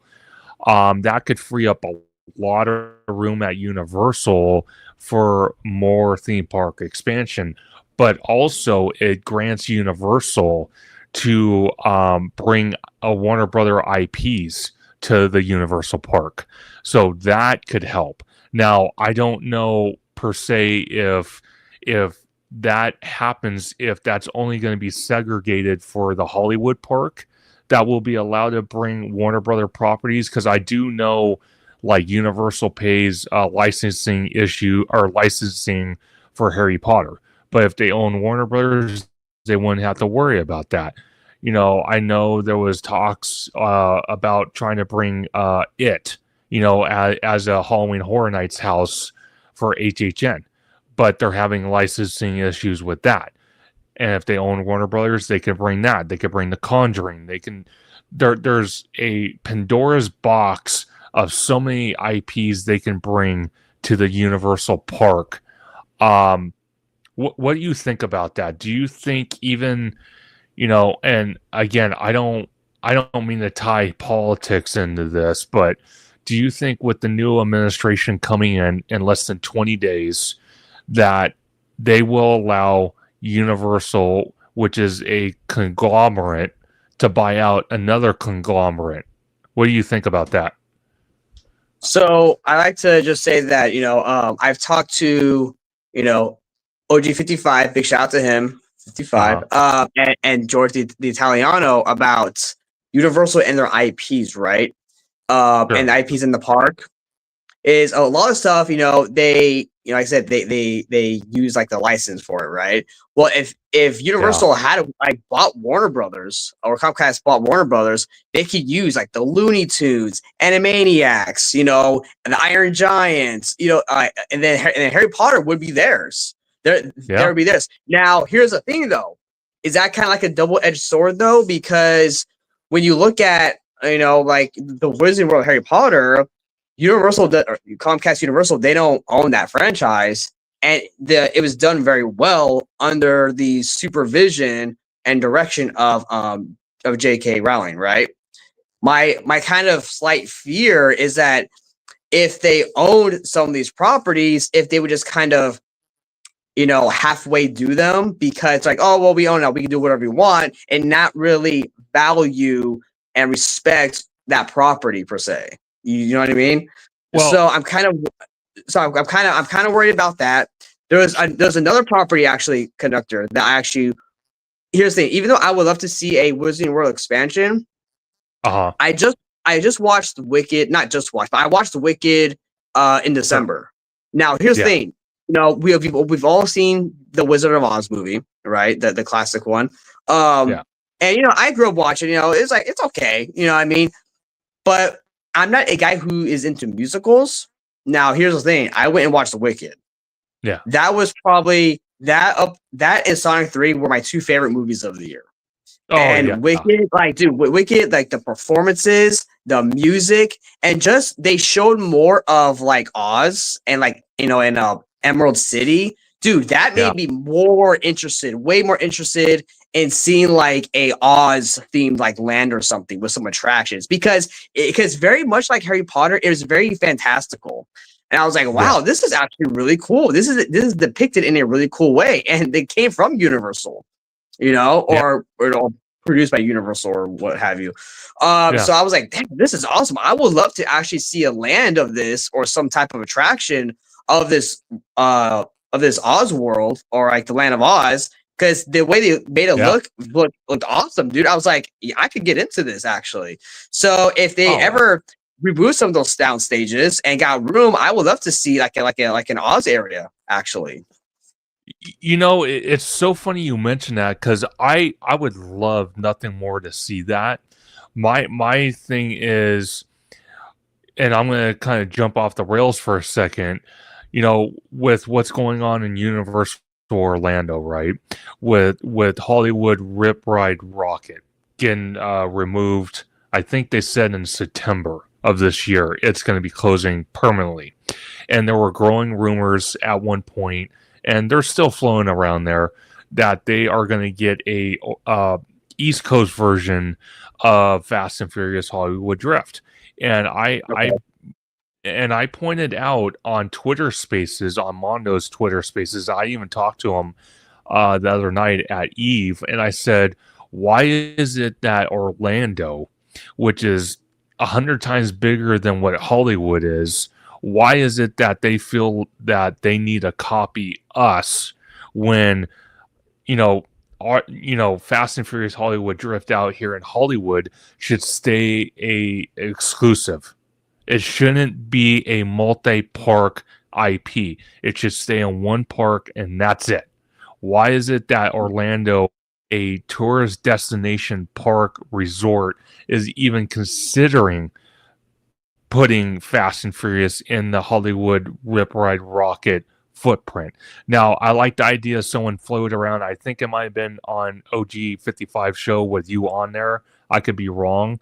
A Ghostbusters themed roller coaster, which it would include outdoor and indoor portions, kind of like what Tron is at Walt Disney World.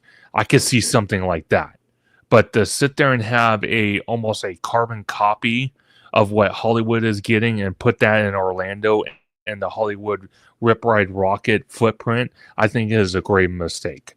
Because why would someone want to go against that and pay the travel, the flights, the hotels, all that to experience the same thing when they could just stay right where they're at? Yeah, I agree. I do think there is an issue, at least domestically, of just doing copy paste of the same attraction. Sure. However, I am what I am not against is if you want to have, let's say you use the same IP, but you have different attractions of that IP in the respective parks. So we have Hollywood Drifts, right? But then Florida could get a different Fast and the Furious attraction, so that's not that supercharged crap. So, Yeah. So I don't have a problem with that. But when the same country has two parks and they get the same attraction, that's where I have an issue with. Yeah. I also don't have an issue with us getting a attraction that is from one of the international parks, because I mean, honestly, realistically, how often are many people here going to be able to go to those other parks besides maybe a hardcore theme park enthusiasts? Probably not, Sure. Probably not a lot, or not a big chance of doing so. So I'm open to that. But when you have like copy paste of the two same identical themes, that's why I have a problem, because you want a reason to go to these other theme parks to have a different experience. Yeah, same franchise, that's great, but you can have a different experience because there's different things you could do with it, right? So yeah, don't copy paste attractions, guys, please. Yeah, it's so funny because a lot of people have given me crap over, bringing Donkey Kong.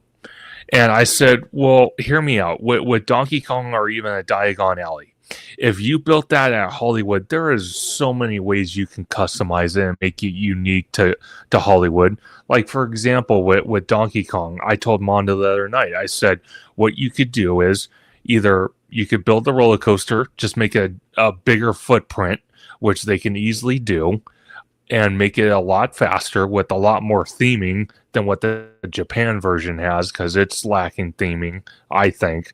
Or you can make a indoor dark ride, which would be very cool. You can have exclusive meet and greets. You can have exclusive mini games. You can have Toadstool type themed, Donkey Kong themed restaurant. Something definitely unique where it's not a carbon copy. And I said the same thing about Diagon Alley.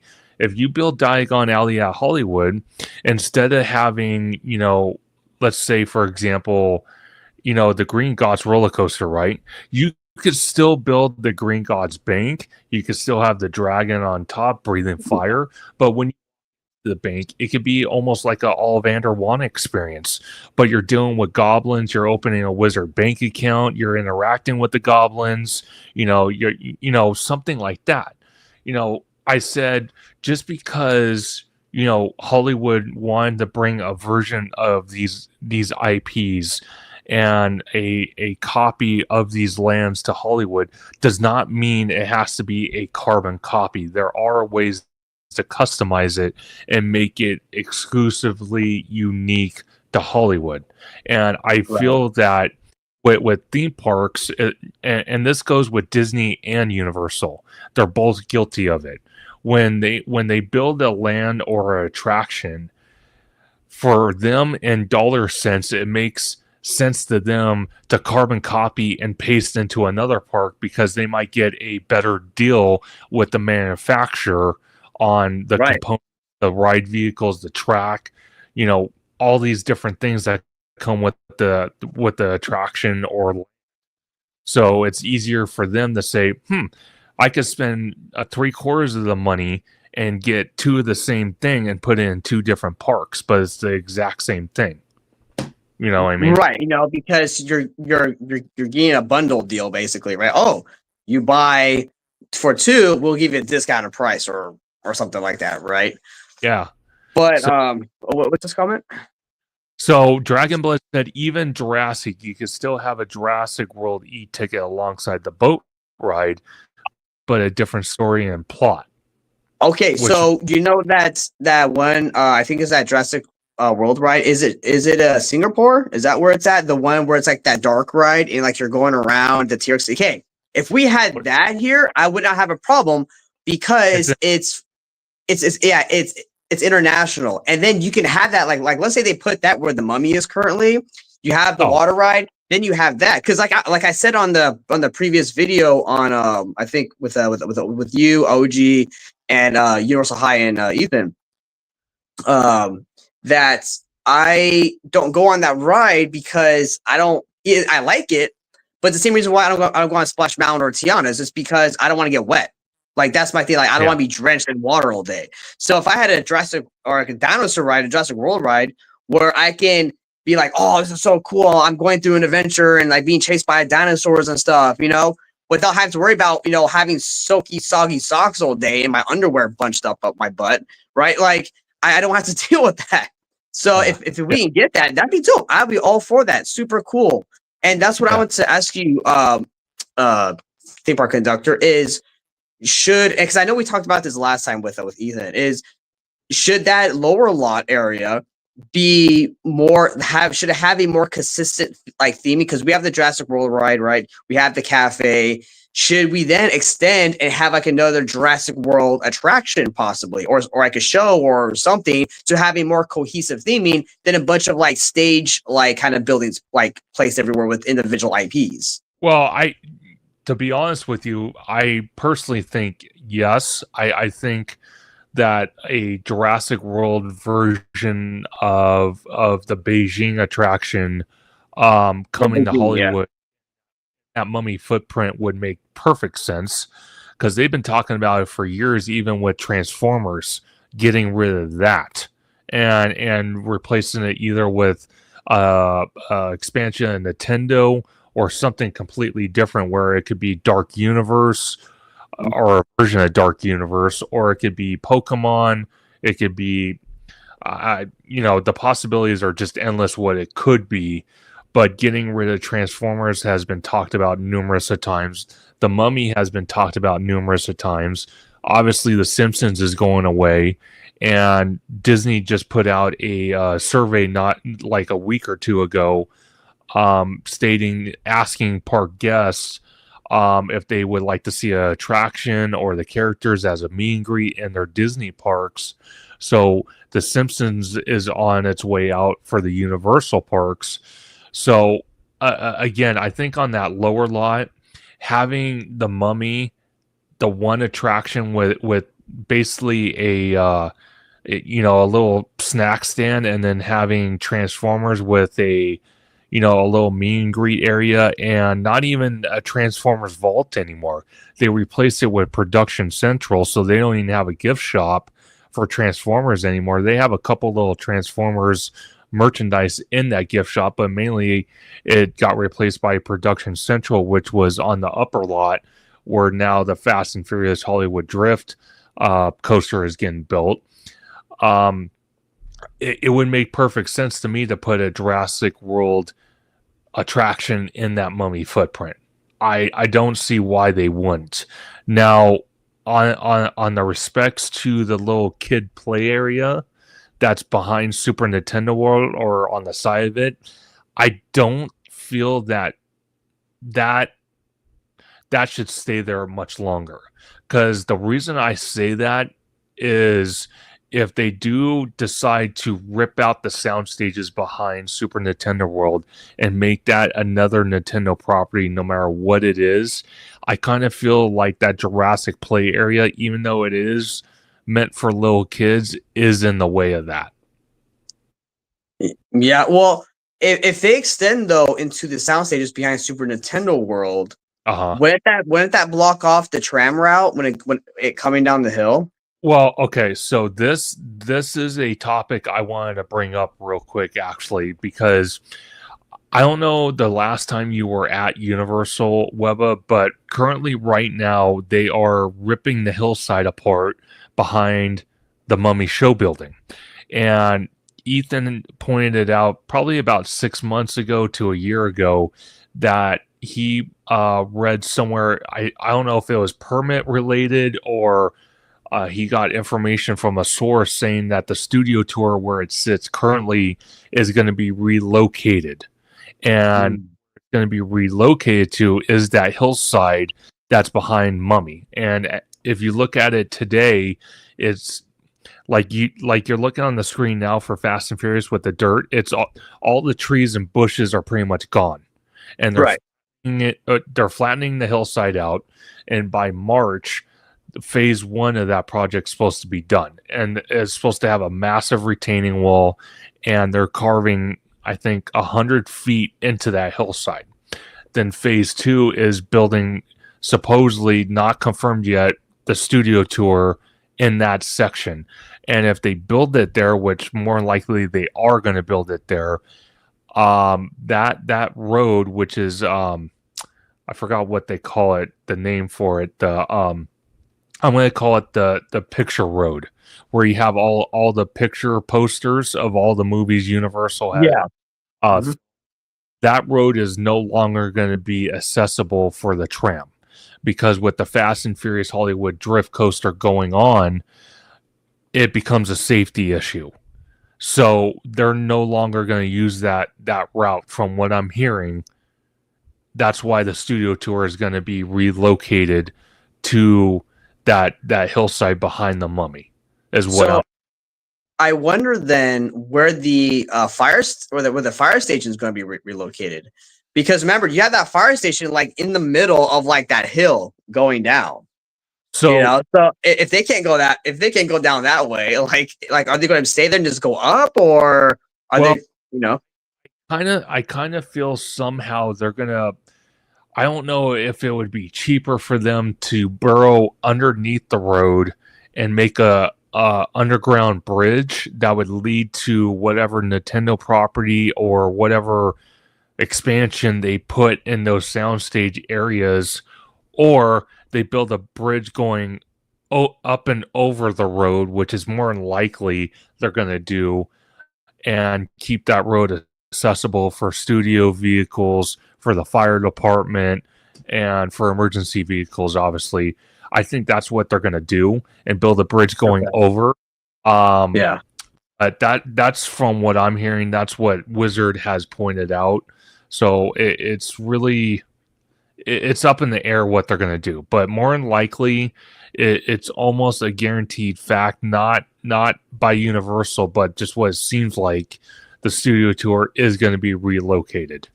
And that's why the Falls is getting talked about for theme park expansion. So Jose made a great point as well. He said, I heard that the fire station was moving. Okay, so I haven't heard this yet. He said it's moving. They were going to get a new facility, like the police department is getting theirs right now. Well, I don't know. Interesting. I don't know if it's behind ET, the parking structure in that back corner. Maybe that's what he's talking about. So if that's the case, maybe. Who knows? So I didn't even know that. I really, that's the first I've ever heard of that.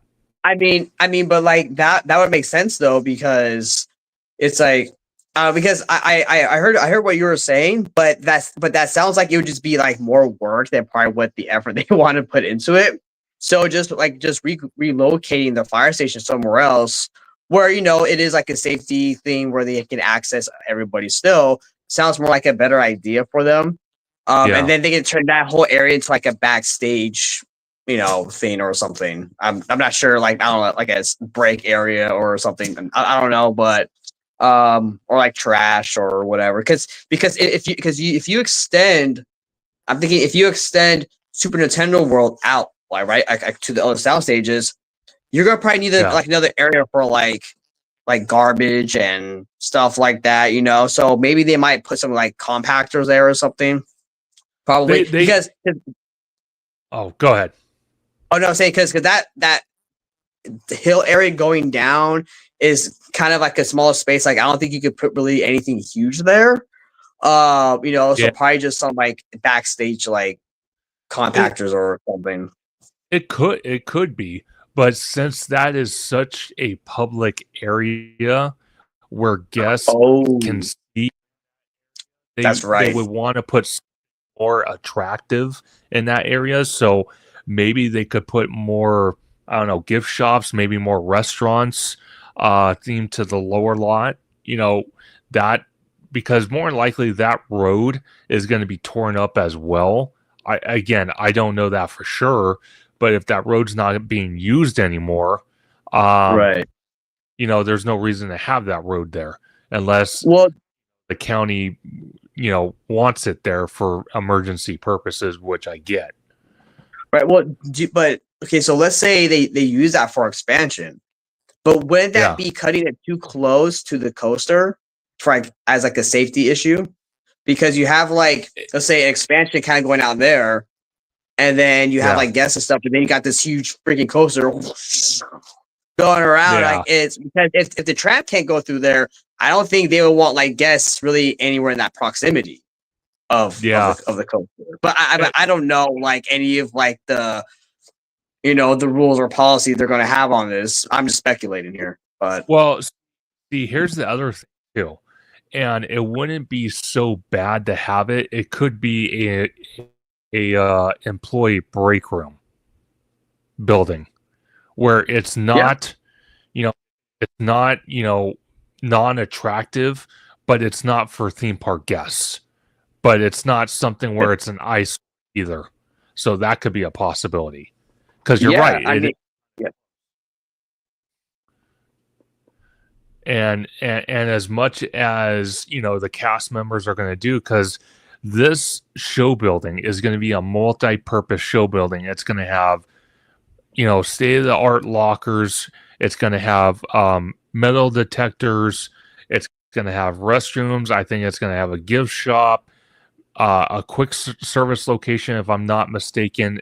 And it's also going to have employee offices and break rooms in this massive show building alongside the maintenance bay for the attraction. So this building is going to be holding a lot.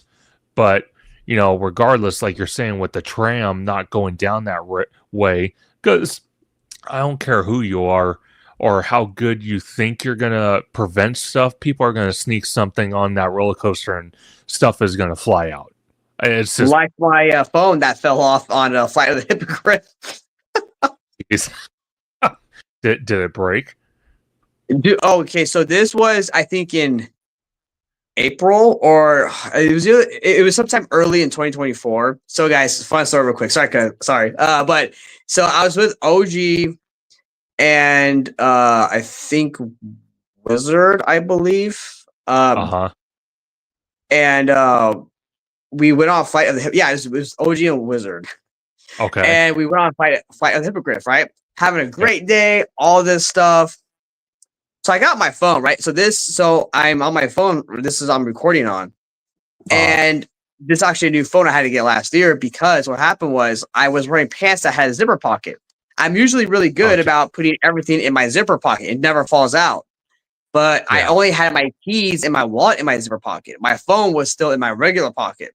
When we were going down the circle part in Fight of the Hippogriff, all of a sudden me and Wizard heard this this thud, and Wizard was like, "Uh-oh, that wasn't good." And I was like, feeling my pocket, my phone was gone. Anyways, the team members found it like 5 minutes after we got off the ride. She had it like in this, like my phone was dead. Like she had like this cloth over my phone, and then she was like, "I'm so sorry." And then I look at it. The back is kind of okay. No, sorry. The back was cracked. The front was okay. There was no cracks, nothing on the front on the screen. Woo! Well, guess what? It was so hit. It got hit so hard that the screen itself wasn't working. People could still call my phone. I could still hear a ring and everything like that, but I couldn't see anything working on my screen. Oh my god! So I was like, "Oh no!" Yeah. So just be mindful, people, of your stuff in your pockets. Yeah, exactly. And it makes a great point too, because Universal is revamping a lot of their locker situation to the small lockers. So they're telling people, hey, if you're going to go on our attractions, don't be bringing a huge school backpack full of stuff. Very little stuff to the theme park, because we don't want stuff flying off our attractions and hitting people. Is basically what they're saying. But I want to jump to Disney for a little bit before we end this live stream tonight. Again, I know this was out there a long time ago, but I haven't really got to talk to you deeply about it. The Avengers campus expansion. I want to ask you first, with new permits filed, when, now that it's January, is 2025, when do you think we could start seeing the backstage area again ripped apart for these buildings to go up? Probably maybe. Again, I'm not really an expert on knowledgeable on timelines of these things, but I'm gonna guess probably February, March, because these things take time. You have to file, get approvals, and then start knocking stuff down. So I would say probably February, or probably more so March, I believe. Wait, January, February, March. Yeah, probably about March, because when you watch D23, Josh D'Amaro, Daddy Josh, all these projects from Disneyland to Walt Disney World, right? 5 years, okay? 1, 2, 3, 4, 5. 5-year time span on all these projects are going to get done, and now it's 2025. So you have till 2030 to get this stuff done. But here's the problem, though, Conductor. Yeah. Is that real quick? Dragon Blood 13th backstage. Oh, nice. There you go. Always in progress. I did not know that. Yeah, I didn't know. I think he's referencing January the 13th. It will be closed off. So that means when do you remember by chance when the red car trolley is supposed to close down? Isn't it on the 5th or something? I do not remember. I'm not very good remembering stuff. So go ahead. What you're saying, I'll look it up. What was I saying? What I was gonna say was, because keep in mind 5 years, right? Yeah. But here's the other thing is, why are they not building the extra parking that is going to be needed for this expansion? Not just the Avengers expansion, but for all of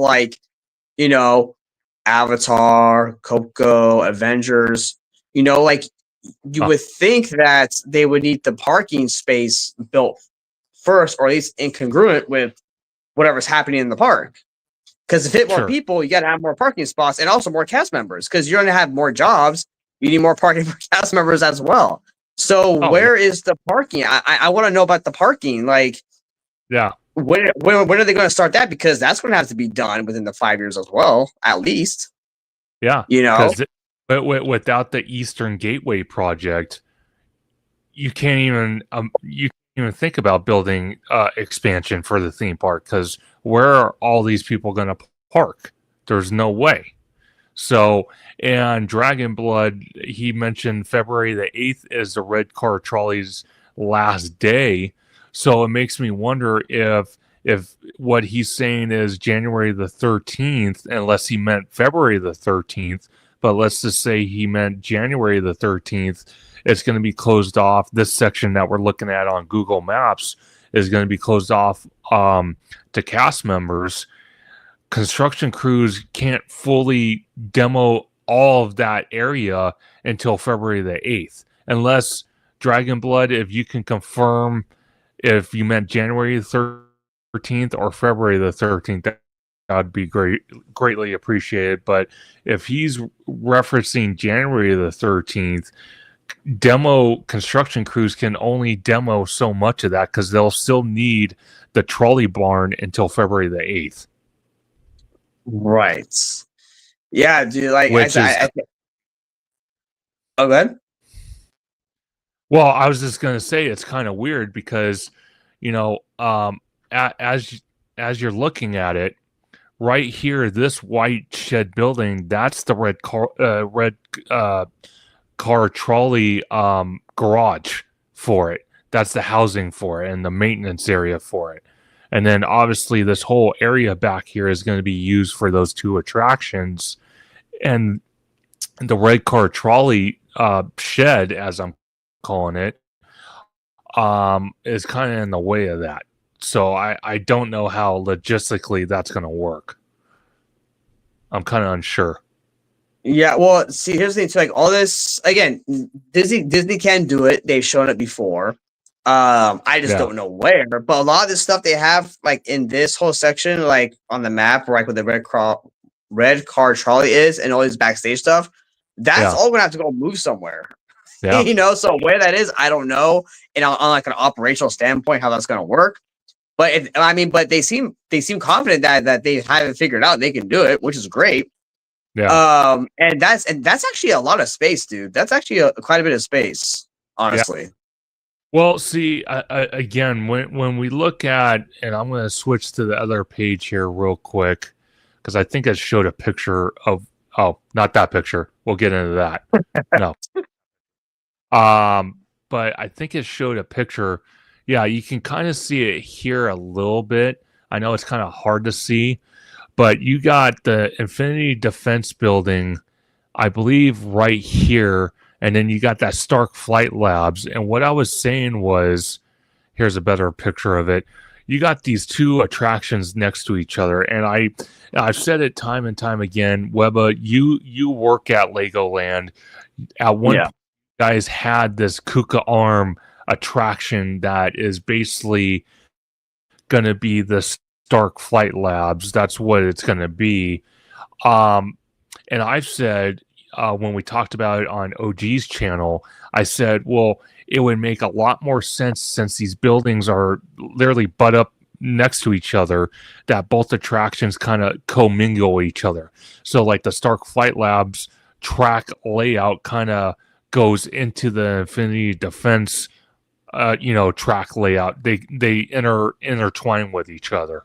I think it would be better to do it that way than, with the Stark Flight Labs just having one big giant oval track.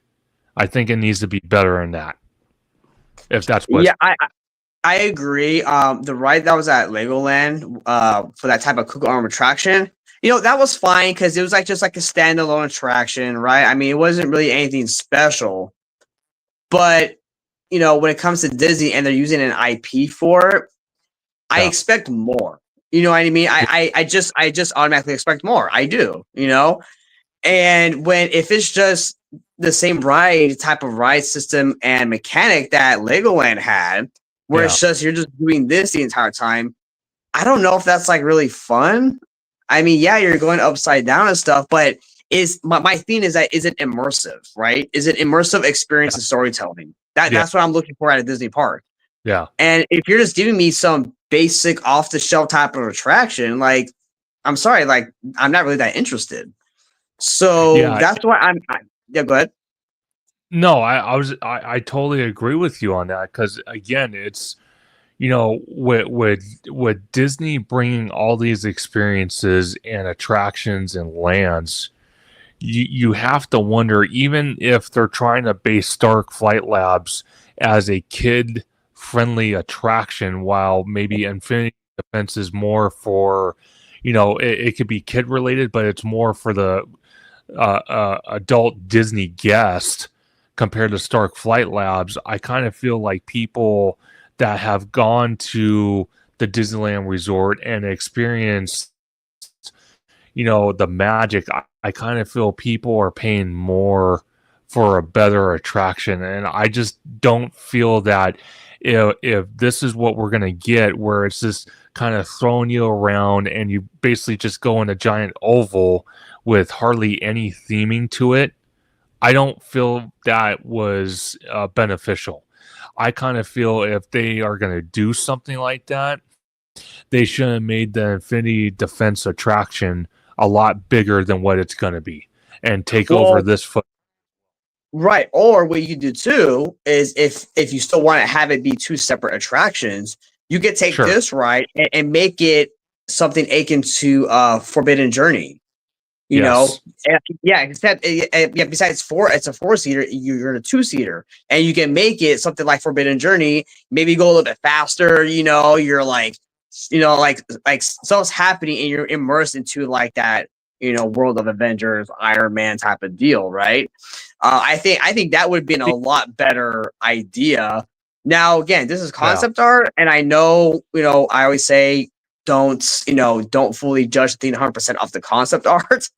However, this concept art is kind of concerning, seeing that like this is what is a representation of what they're thinking about. It's and vague. But things like that we only see like kind of the front and the back, but it does look like just a kind of conveyor belt type of system where it's kind of going in this loop. You're like, oh, turn left, do a barrel roll, or whatever. It's just like, no, I want something more immersive. Take me, let's be in this like flight suit. Let's do a Forbidden Journey type of thing. Fly through the city. We run into some villains or something. Explosions, right? Give us something cool like that. Then I'll be, I'm excited for that. Well, see, it's so funny you mentioned that. So, like the Harry Potter attraction inside the castle, where again you're flying on a broomstick, you're dealing with screen based, but you're also dealing with a lot of practical effects. A lot. So I kind of feel like, and again, I agree with you, and I've heard this from OG a lot. Don't get married to concept art. Right. Get it. But when you look at this and go to an event at D23 or any event like it, and you pay a lot to be there, and you only take one look, and they're only showing us one picture, maybe a little bit, like a 5-second clip of what they're thinking about with this attraction, it doesn't do it justice. That's why I'm saying if they make it like the Harry Potter style of the attraction where it's screen but more practical effects, I'm okay with this. But this one picture doesn't do justice. It doesn't. No, it doesn't. And let me tell you, Forbidden Journey is a really amazing ride. Like at first I was kind of scared I was even before I went on it, I was talking to George the Italiano, and I was telling like how I was kind of nervous about going on it because it's a type of ride I've never been on before. And I was kind of worried about, going on your back and like all this crazy stuff, right? But what I love about it is that it fits perfectly for Harry Potter because, like you said, you're on a broomstick, right? But here's the thing: it utilizes screens with the transition to like physical space. And what I like about the Kuka arm type of ride system is that it gets you close into the action in that environment, and it really kind of encloses you in the vehicle. So you can't see the behind the scenes stuff, right? You want to feel more immersed, and that's exactly how it is.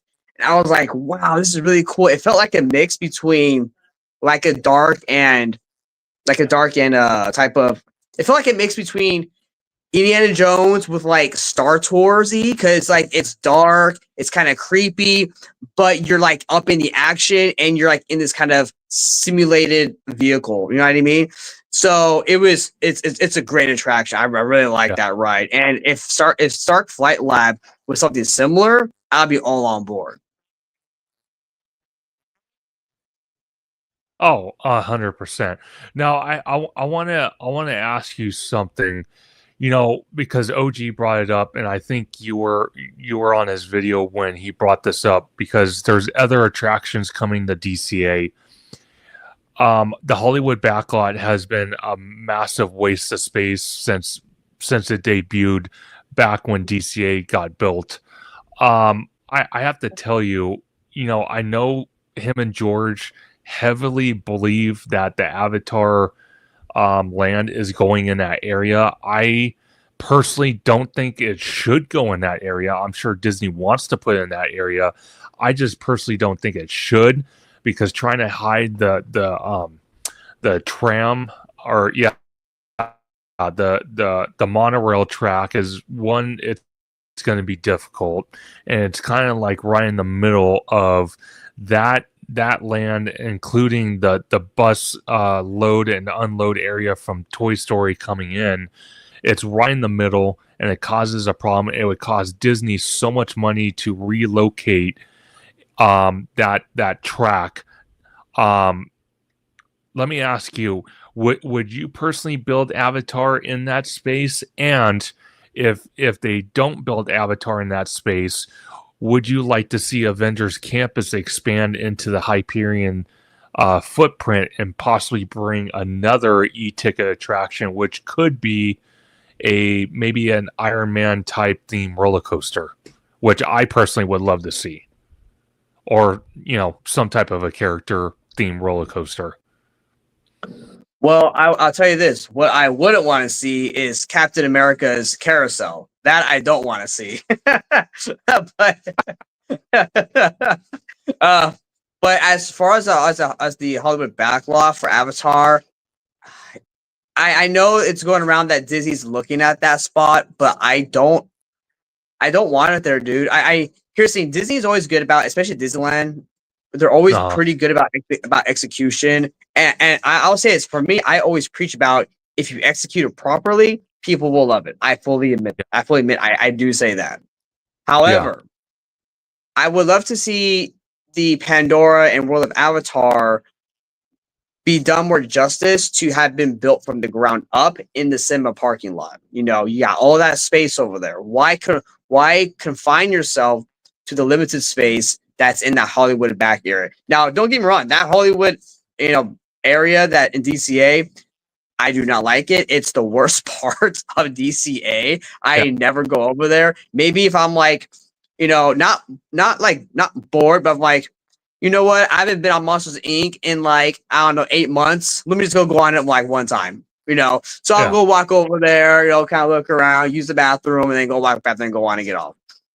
But other than that, like, it's a totally just a kind of a areas, especially by Disney standards. That part of the park sucks, and I do apologize for people who do like it, but I don't like that area. So I don't want to see Avatar over there at all. I want to see Avatar Pandora up in the Simba parking lot area. I think you have a much better transition going from that backside of the park. You can create like a nice type of tunnel, a transition with like nature and rock work as you're going through, and then bam, open up beauty of Pandora right there, baby. Whereas when you're walking down Buena Vista Street, Conductor, I'm having a hard time having the concept where you're walking down Buena Vista Street and then turn to the left, and then it's just like Pandora. Where's the beautiful transition there? Now, I know like a lot of Disneyland, some of the stuff is like that, where it's like a quick thing. Like you go down Main Street, you turn right, and then there's Tomorrowland, right? or you turn left, and there's Frontierland and Adventureland. I get that, but we're now in a more modernized way of constructing theme parks, and I think doing something like that currently would just be really weird. So I would, and especially for Pandora. I mean, I mean, do we think that James Cameron would want like something smaller? No, like, dude, the concept art they showed, can that really fit in that Hollywood backlot area? I don't know, dude. I'm really skeptical of that personally, dude. It's interesting because I don't think it should go there personally. I agree with you. I agree with everyone in the chat, including Dragonblood, who said it needs to go in the Simba parking lot. I think it needs to go in the Simba parking lot. Again, going back to Universal just for a brief second with what Universal Comcast is trying to do by buying out Warner Brothers, and like your concern that you brought up was if they buy Warner Brothers out, if they decide to bring a Harry Potter expansion to Hollywood, would it be up to the same standard if they didn't try to buy Warner Brothers out?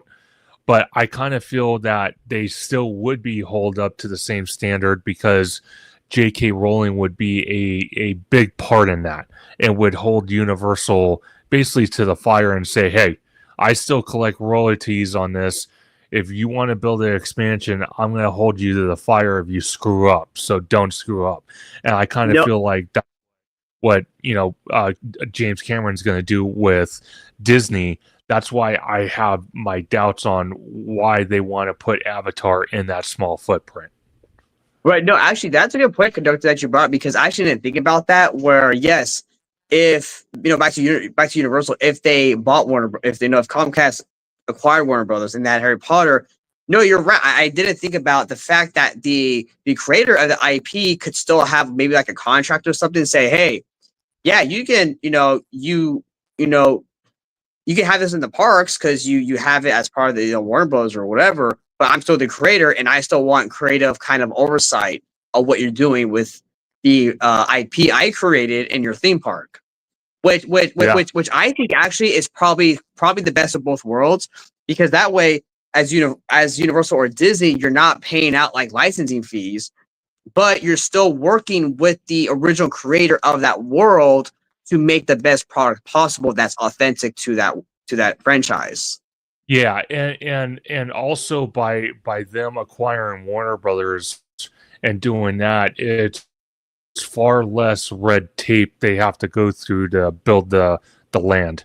So that's more time, and the quicker the process goes for building that land, because the less red tape there is, because now they own that IP, but also working alongside J.K. Rowling. That's why I kind of feel with Avatar with James Cameron, even though Disney owns, the IP, James Cameron, even when they built the one in Orlando at Walt Disney World in Animal Kingdom, I'm sure James Cameron had an on-site office, and he was on the site practically every day watching every little move that Disney Imagineers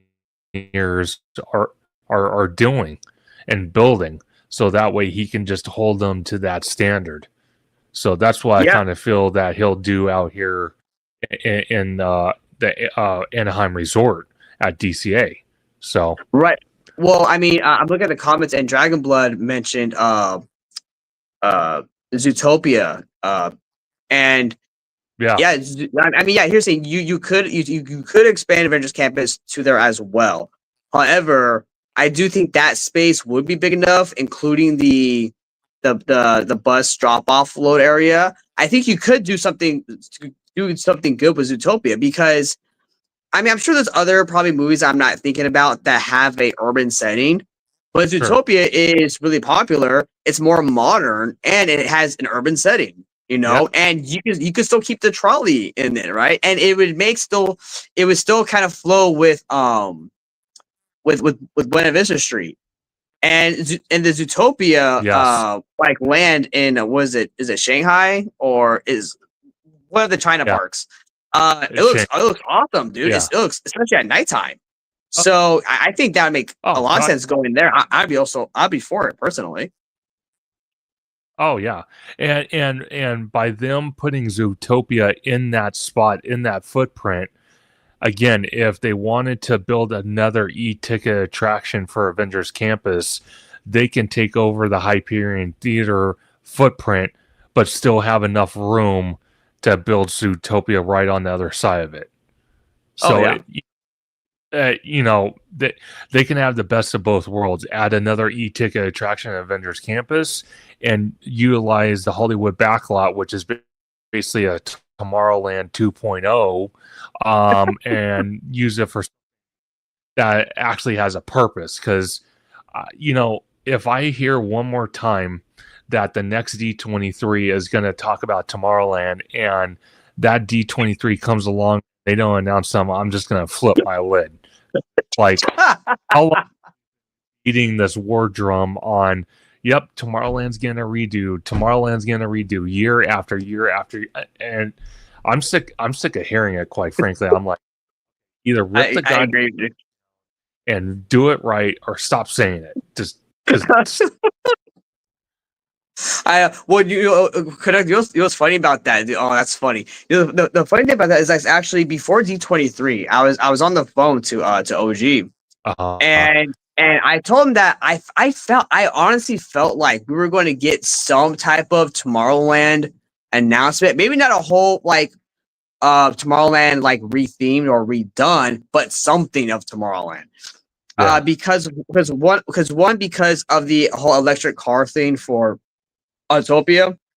The second thing is because Tokyo is redoing theirs basically, and they're getting that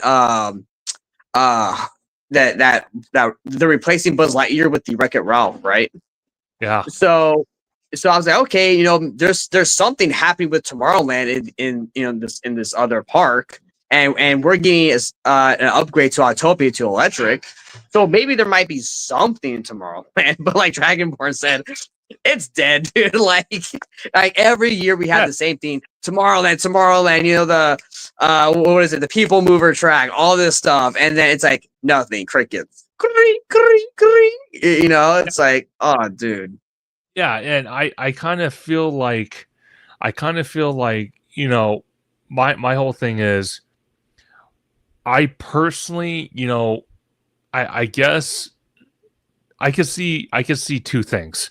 One is that they're keeping Tomorrowland alive by a Band-Aid, by sitting there announcing, yeah, we're gonna take Autopia and transform all the cars to electric. To me, that's a Band-Aid. The way I see it is, they're just trying to keep Tomorrowland alive as much as possible. Now, don't get me wrong, I could see them literally walling off the entire land once the two attractions for Avengers Campus is built. Maybe when the Coco Dark Ride is built, maybe when they're starting to build Pandora, maybe at that point they'll close down Tomorrowland and do it right. Because I still personally would love to have a Tomorrowland, and I do like the concept art of the 2055 version of Tomorrowland. I think they could do it. Now, will they do it? I don't know. Hopefully, whoever the next CEO is, they go back to not making everything an IP base. And I think the one exception to that would be a Tomorrowland, because I don't even know what you would theme Tomorrowland to. Maybe Tron, but a lot of people have said, well, if you theme it to Tron, and then you try to put the Tron roller coaster in there, that takes up like 3/4 of that land. Is that what you want? And it's like, maybe not. So I don't know. Because a lot of people, when rumors were going around, just talks, that they were going to do a Tomorrowland redo, at one point or another, the lagoon was on the chopping block. And a lot of people got pissed. They're all like, why do you want to get rid of the lagoon? Because at night, the lighting package on the lagoon is fantastic. It looks beautiful and everything. So right. I don't do with that. Yeah, well, so with the lagoon, right? I mean, here's the, it does look beautiful. It does look beautiful, absolutely. Now, but that doesn't mean And this also goes for the Walt Disney World Bridge of America. I won't touch that, Yeah. but in kind of general purpose, just because something looks beautiful now doesn't mean that Disney can't make something else look beautiful later.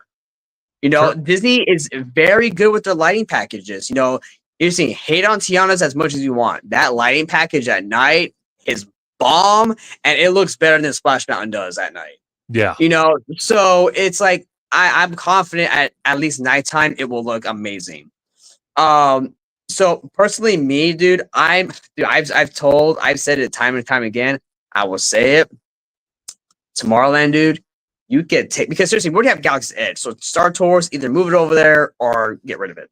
Yeah. I do like Star Tours. I love Star Tours. But besides Space Mountain, you could gut everything else up, even Autopia, even the subs, and all the way to like pretty much behind the Matterhorn, or in front of the Matterhorn, where like the where the little motorboats used to be.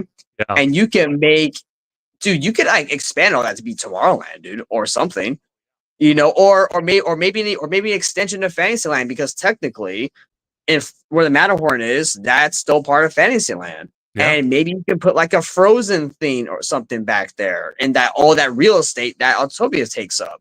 Yeah. As for the launch bay, that thing sucks. Get rid of that. Yep. I don't know why they put a DVC thing over there.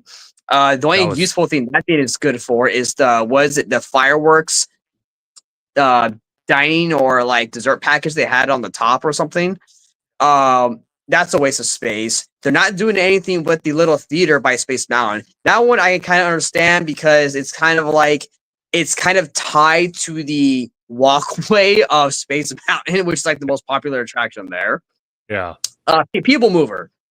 What are you doing with the track? Either bring the People Mover back, or take off the track and just get rid of that emptiness up there, or put something new up there. And then with Buzz Lightyear, get rid of that. It's old. We already have a Toy Story like shooter ride in DCA, and that's way superior than this one. Put something else here. Like for Tomorrowland, I feel like we could really use something. And like you said, it's hard because what IP can you put in there? Tron, Wall-E. You know what? How about this? Why not put something in from Flight of the Navigator? That was by Disney. And that space is a spaceship with like an alien robot and like little creatures. Do something like that. Like Tomorrowland, yes, while it's hard to do the IP, and I know Disney loves their IP stuff, I would love to see Tomorrowland as like kind of what the future and humanity can what would be like 1,000 years from now, or 200,000 years from now, where we can space travel, high technology of teleportation, invisibility, quantum mechanics, stuff like that, right? What kind of experiences can you make based off of those technologies and exploration? Well, okay, so let me ask you this, because we've talked about it before on OG's channel. I know that. Galaxy's Edge. How much totally cost? Over $1 billion, right? Was it 1.5 or 1.2? Something like that, yeah. Something like that. Now, we talked earlier on the show tonight about, Universal Hollywood bringing properties and attractions from their overseas parks. That is not the domestic parks. What if Tokyo Disney, I think it's Tokyo Disney or Japan Disney. There's several Asian parks. I can't even keep them straight. They're redoing their Tomorrowland. What if we got the exact copy of that for our version of the Tomorrowland? So once the 2 attractions in Avengers Campus opens, we get the Coco Dark ride, and they're very close on opening Avatar. What if they completely close down Tomorrowland, rip everything out, and I mean everything, the People Mover track, Space Mountain, all of it, literally all of it, and level it all to the ground and build a carbon copy of what the Asian version of Tomorrowland is getting now, but incorporate ours with a new, modern, up-to-date people mover in our version. What would you think about that? I would. I mean, obviously, we have to see what the final result product is of Sure. Tokyo's Disney's Tomorrowland, right? For sure. But dude, again, don't get married to the concept art. But that No. concept art looked amazing, dude.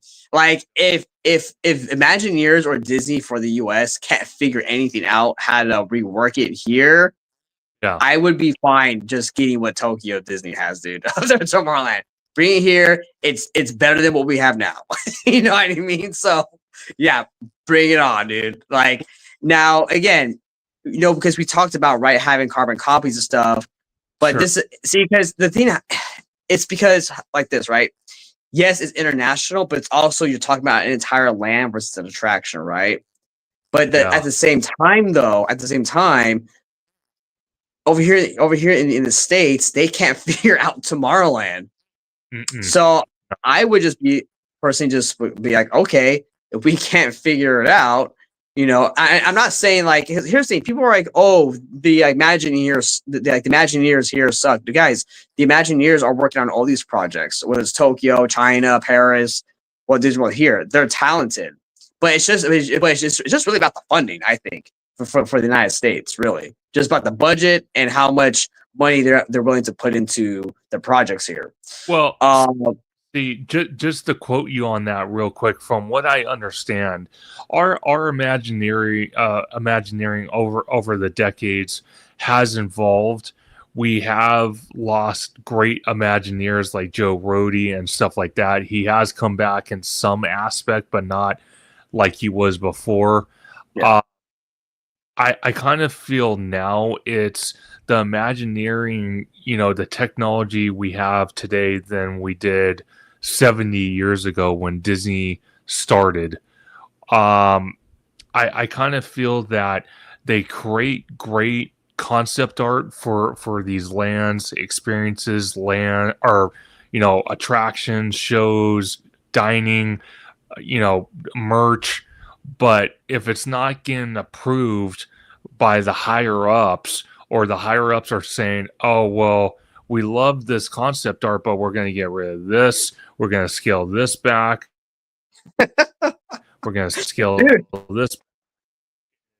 That you could build it. It's not really the fault. It's really the exec's fault, because they're saying, how can numbers to make our bonus or our salary better by crunching numbers and still bringing that magic to the guest experience, but cutting way back than what we wanted to do originally. You know what I mean? No, and that's exactly what I'm saying. Is that it's not the Imagineers who are like at fault of having stuff that's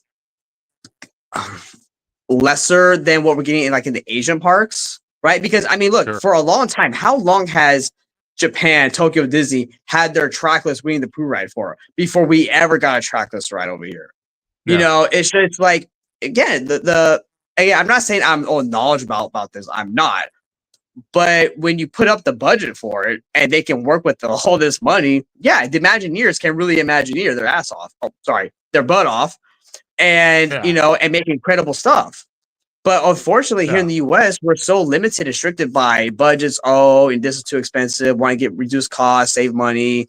I get it. These companies want to make money, but at the same time, we want to see the high quality products that we know you can produce. And anyway, sorry, Conductor. What was the original question? I forgot. So the original question is basically, if we pull lands or IPs or attractions from the international parks, is it such a sin to bring a carbon copy of those experiences, whether it's a land, attraction, a show, to the domestic parks? Because like we said, though, how many people nowadays can afford a trip internationally, whether it's, you know, going to the UK, going to China, going to Australia, going to Paris, you name it. How many people really have that type of money and that time to do that, unless you're a hardcore influencer and you have that budget, you have that time? So 90, I would say a good 90% of the citizens of the United States don't have that type of funding to do.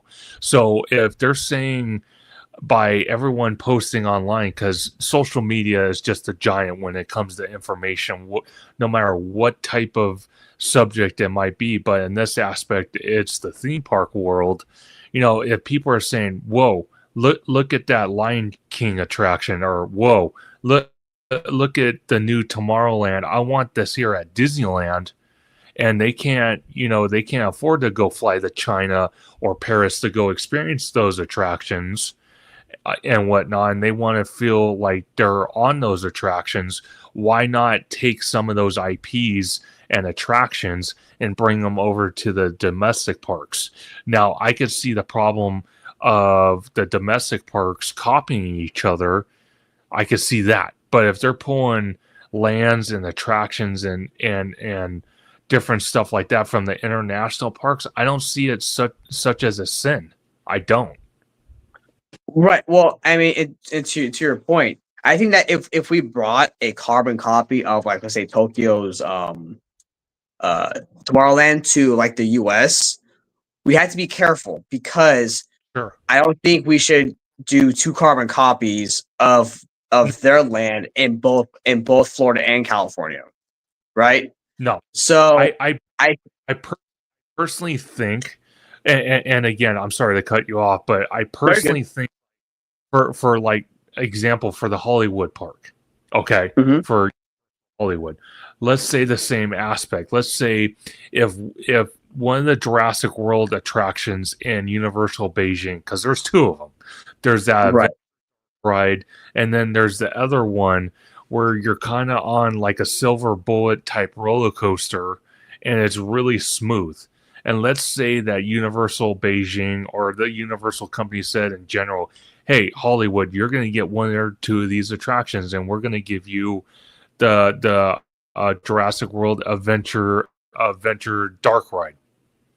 Yeah. But we're only you in Hollywood. Orlando's not getting it, because again, when I look at it, Hollywood or the Disneyland Resort, they're landlocked. So whatever room they have, they have. They're not getting more room.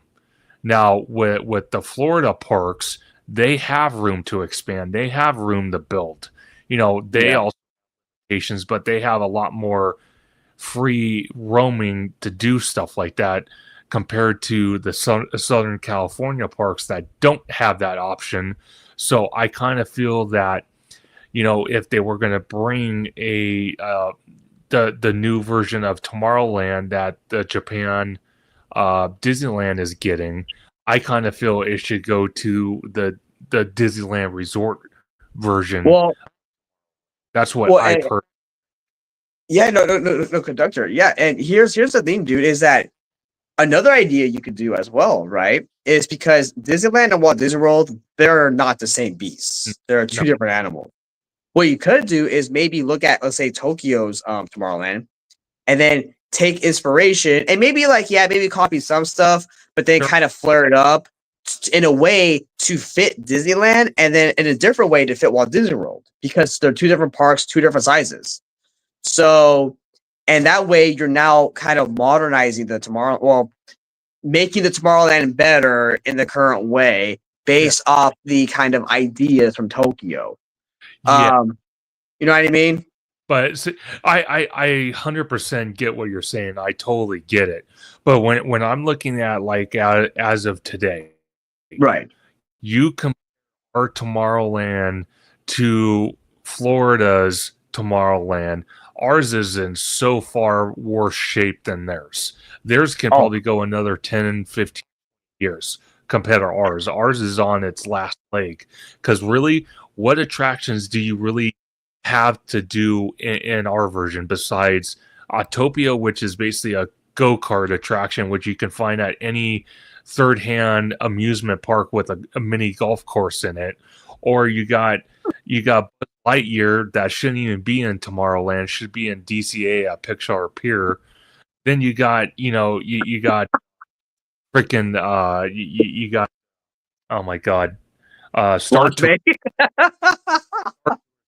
belong there, and it should be in Galaxy's Edge. It's like, so really in that whole Tomorrowland space, the only attraction that really makes sense is Space Mountain. Everything else is irrelevant. Dude, right? No, I agree, dude. I agree, and I'm looking at Dragon Blood's comment. Walt Disney World, you can have the Tron-esque theme, and Disneyland being more of what technology of the future will look like 100 or more years from now. Yeah, I mean, that's a pretty good idea. The only thing is, though, I think when we look at stuff like Tomorrowland or the futuristic stuff, I think we kind of have to be careful on like kind of making, not saying all of it, but really going off like the kind of a computer or cyberspace type of world look. You know what I mean? It's cool, but I'm not sure if, because when I think of Tomorrowland, right, I think of stuff kind of like what Dragon Ball you were saying about like 100 years from now, right? But here's the thing, though. Technology even right now is advancing so fast, dude, that like that I want Imagineers to be thinking about like 1,000, 2,000, 5,000 years from now, right? Because for Space Mountain and Star Tours, to me, those are Tomorrowland attractions, because one, I mean, yeah, like us are not flying in rockets throughout space. Okay, we're not. No. we're not even at Jetsons level yet of stuff. Okay, Star Tours. I know people always say galaxy far, far away, or a long time ago, in a galaxy far, far away. But compared to our society now, our civilization now, that technology is a Type 3 civilization, according to Dr. Michio Kaku. So that for us is futuristic, right? Lightsabers, laser beams and guns, flying starships, going light speed, hyperdrive, right? Droids that that can function in a war, different alien species, right? That's all futuristic for us. So, but what you can probably do, Conductor, is look at kind of like, if you look at Space Mountain, right? That's like where the next exploration is, right? Is space, right? For humanity. It's been a while since, we've been trying to do stuff with that. I know SpaceX and all that stuff, they're, trying to get back at it. But I wanted to be thinking about what experiences can we bring the guests that we're looking, that humans could look forward to experiencing thousands of years from now that we still cannot do today. Well, so let me ask you this, since we're talking about Tomorrowland and maybe customizing it and not making it 100% a carbon copy like our Tokyo version is going to be, since the Walt Disney Company is so in the IPs and whatnot, what if they just partner up with Tesla and make Tomorrowland a Tesla-themed Tomorrowland? Now, I have to say this with a grain of salt, because I don't know how much Elon Musk likes Walt Disney. I know President-elect Trump is not a huge fan of Disney and Bob Iger and all, the whole Disney company. So I don't know how that will work out. But besides the point, if they decide to bring, Tesla into Tomorrowland, I kind of feel like that would be relevant 50 years from now, because you would have Tesla themed attractions, but Tesla just recently, because they had an event at the Warner Brothers studio where they debuted their new Tesla vehicles. They also debuted their own version of their robots, which we kind of saw a rendering of years back when Will Smith decided to make the movie I, Robot. That was kind of looking into the future, and Tesla kind of is gaining that market on that aspect. Could we see something like that where it could be relevant 50 years from now? Yeah, well, I'm investing, right? It's like that. I mean, when you look at Disney, right, the brand, a lot of people love these Sure. stories, Conductor, because a lot of it is relevant to the human experience. Now on some aspect, right, you have your fairy tale stuff, right? Wish upon a star, dreams come true. Like happily ever after stuff, right? But then you have others like stories like Hunchback of Notre Dame, right? Like that is a type of relatable human experience that now people could have either way back in the day or in current times and in the future. Um, so I think when you speak to the human experience, it really captivates people more. And I Yeah. think with going forward in technology and AI, the internet, space travel, quantum mechanics and Yeah. teleportation and stuff like that. It's really starting to get more ingrained into the culture of society. Um, and with that, though, again, a brand Yeah. like because you're saying about Tesla, Disney and Disneyland used to have like sponsorships, right? I don't know why they don't do those really anymore. Like, why not like kind of like partner up with like because you know how they partner up with Apple for that Apple Vision Pro thing. Yeah. Well, why not partner up with like NASA, Yeah. and bring something futuristic like an attraction or like a show or something, and work with NASA on creating some cool futuristic element. Probably make a cool, cute little space character. I don't know, but something. So Um, so if I'm getting you correct, you're talking about our Tomorrowland kind of being like what Epcot was back in the early days, where every single attraction was sponsored by a company, including I think it was the uh, oh God, what is it now? It used to be oh geez, I can't even think of the name, but you had the two.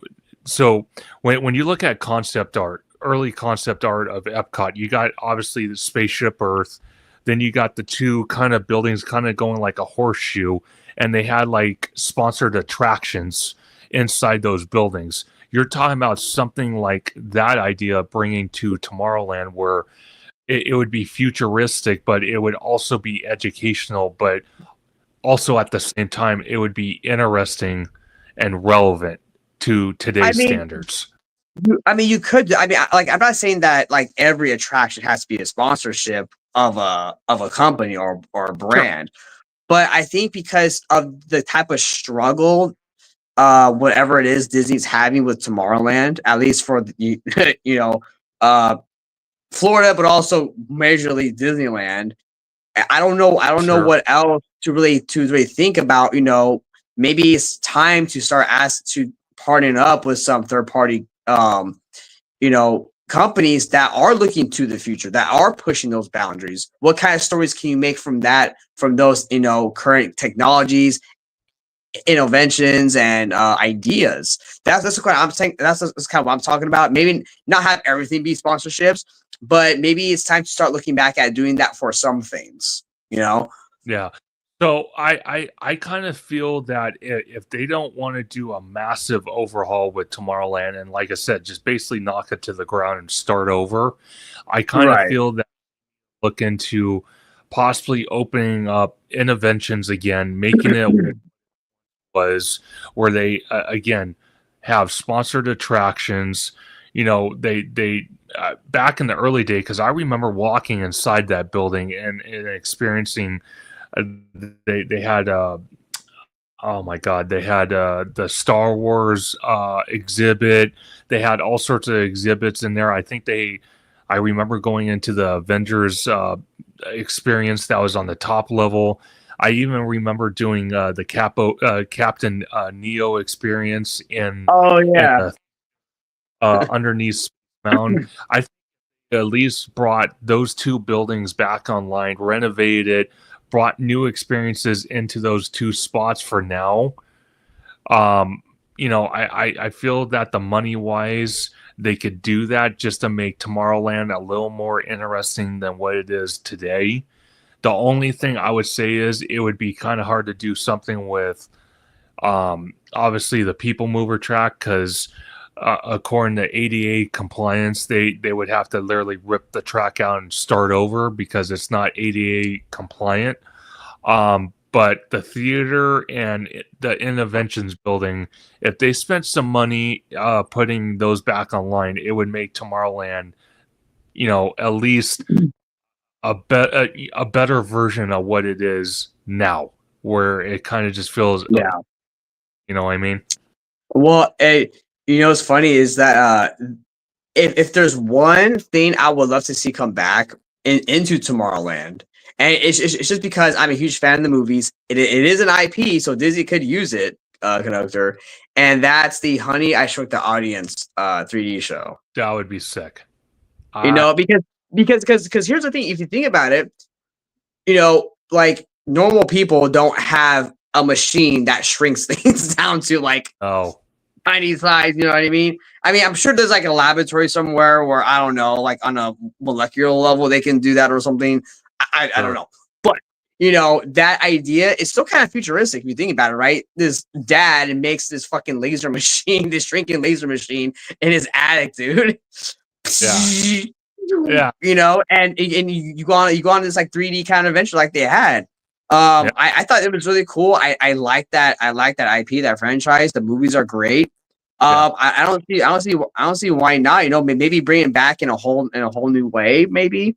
Bring back that actor. He's been older now. Do something else with it, but still have the shrink the audience. Stuff. Yeah. I would love to see that come back personally, man. Yeah, and again, it's only a small Band-Aid to fix. Yeah, what really needs is a complete demolishment and of that whole land, which needs to happen. And again, if they build a new version of Tomorrowland, like I said, with what Tokyo Disney is getting, I kind of feel ours would be unique, because I don't think their version of Tomorrowland is going to have a people mover or ever did have a people mover. So I think our version would be that much more superior, because we will have a people mover put back in our version, but it'll be, obviously ADA compliant. It'll be up to date, up to today's tech, and everything. So again, it desperately needs it. But I don't think Tomorrowland is even being considered until they have other attractions to pull guests away. Now I have two questions to ask you, Conductor. Sure. Because we have the 70th anniversary coming up, right? Yes. Tokyo Disneyland, their Tomorrowland is going to have that Wreck-It Ralph attraction, replacing Buzz Lightyear. One, do you think that Wreck-It Ralph like fits Tomorrowland? And two, do you think because again, 5 years of all this construction, right? All these stuff they announced at D23, 5 years, so about 2030. Yeah. Do you think by 2030, then we get an announcement at D23? Okay, now we're ready for Tomorrowland. Probably. And I would really hope whoever is in Josh Tomorrow's spot, unless it is him, which I'm hoping he retires, but that's besides the point. Hoping they come out and say, we're going to close off Tomorrowland. We're going to tear it down to the ground and start over. If they say something like that, then I'm happy. If they're going to come out and say, no, we're going to Band-Aid this, we're going to Band-Aid that, we're going to Band-Aid this, I'm going to be completely disappointed, because it's the same thing. It's the same thing that Daddy Josh and the Walt Disney Company has been floating around since 2019 with the original concept art for the Avengers e-ticket attraction, which now we've gone 3 renderings of. So I'm doubtful on what they would announce for Tomorrowland, but my hopes and prayers would be that they would just come out and say, we're going to rip the whole thing down and start over. I agree. Personally, I would leave Space Mountain personally, but take everything else out. And the reason also too I suggest the Honey I Shrunk the Audience thing is because again, when you look at that theater, it's literally built like under the infrastructure of like that walk path. So Yes. unless you like unless you demolish that entire walkway and that support structure, like you have to rework that entire thing. And I mean, you're saying if you could fit a theater in there, I think that's pretty cool. It's kind of tucked away like in this little nook cranny, and you still have the like 3D theater experience. You know, is it a Band-Aid? It is, but at least it's still something that's good and better than having nothing just sitting there rotting away. Yeah, and to your point about Wreck-It Ralph, I don't remember offhand. Do you remember a movie a while back? This was a few years back called Pixels. Was that a Disney movie? Pixels. Yeah, I don't. It like I forgot the actors that were in it, but it was the concept art or the movie posters. It had like Pac-Man and all these. Oh, okay, so it is a Disney movie. It's called Pixels. I could see that IP going and replacing our Buzz Lightyear. Well, when I remember though, Wreck-It Ralph has because you're talking about like Pac-Man and Pixels. Wreck-It Ralph has all those video game characters like Sonic the Hedgehog. You know, so if they built a Wreck-It Ralph attraction and included like some of the more kind of popular video game characters in this attraction, then wouldn't they have to get like licensing to like get those characters in there? Yeah, that'd be a problem. And Jose said Adam Sandler was in it. Adam Sandler. Can you bring Pixels up on your screen, Conductor, real quick? Yeah. Let me Google it real quick. I will bring that up. Let me see. 1 second.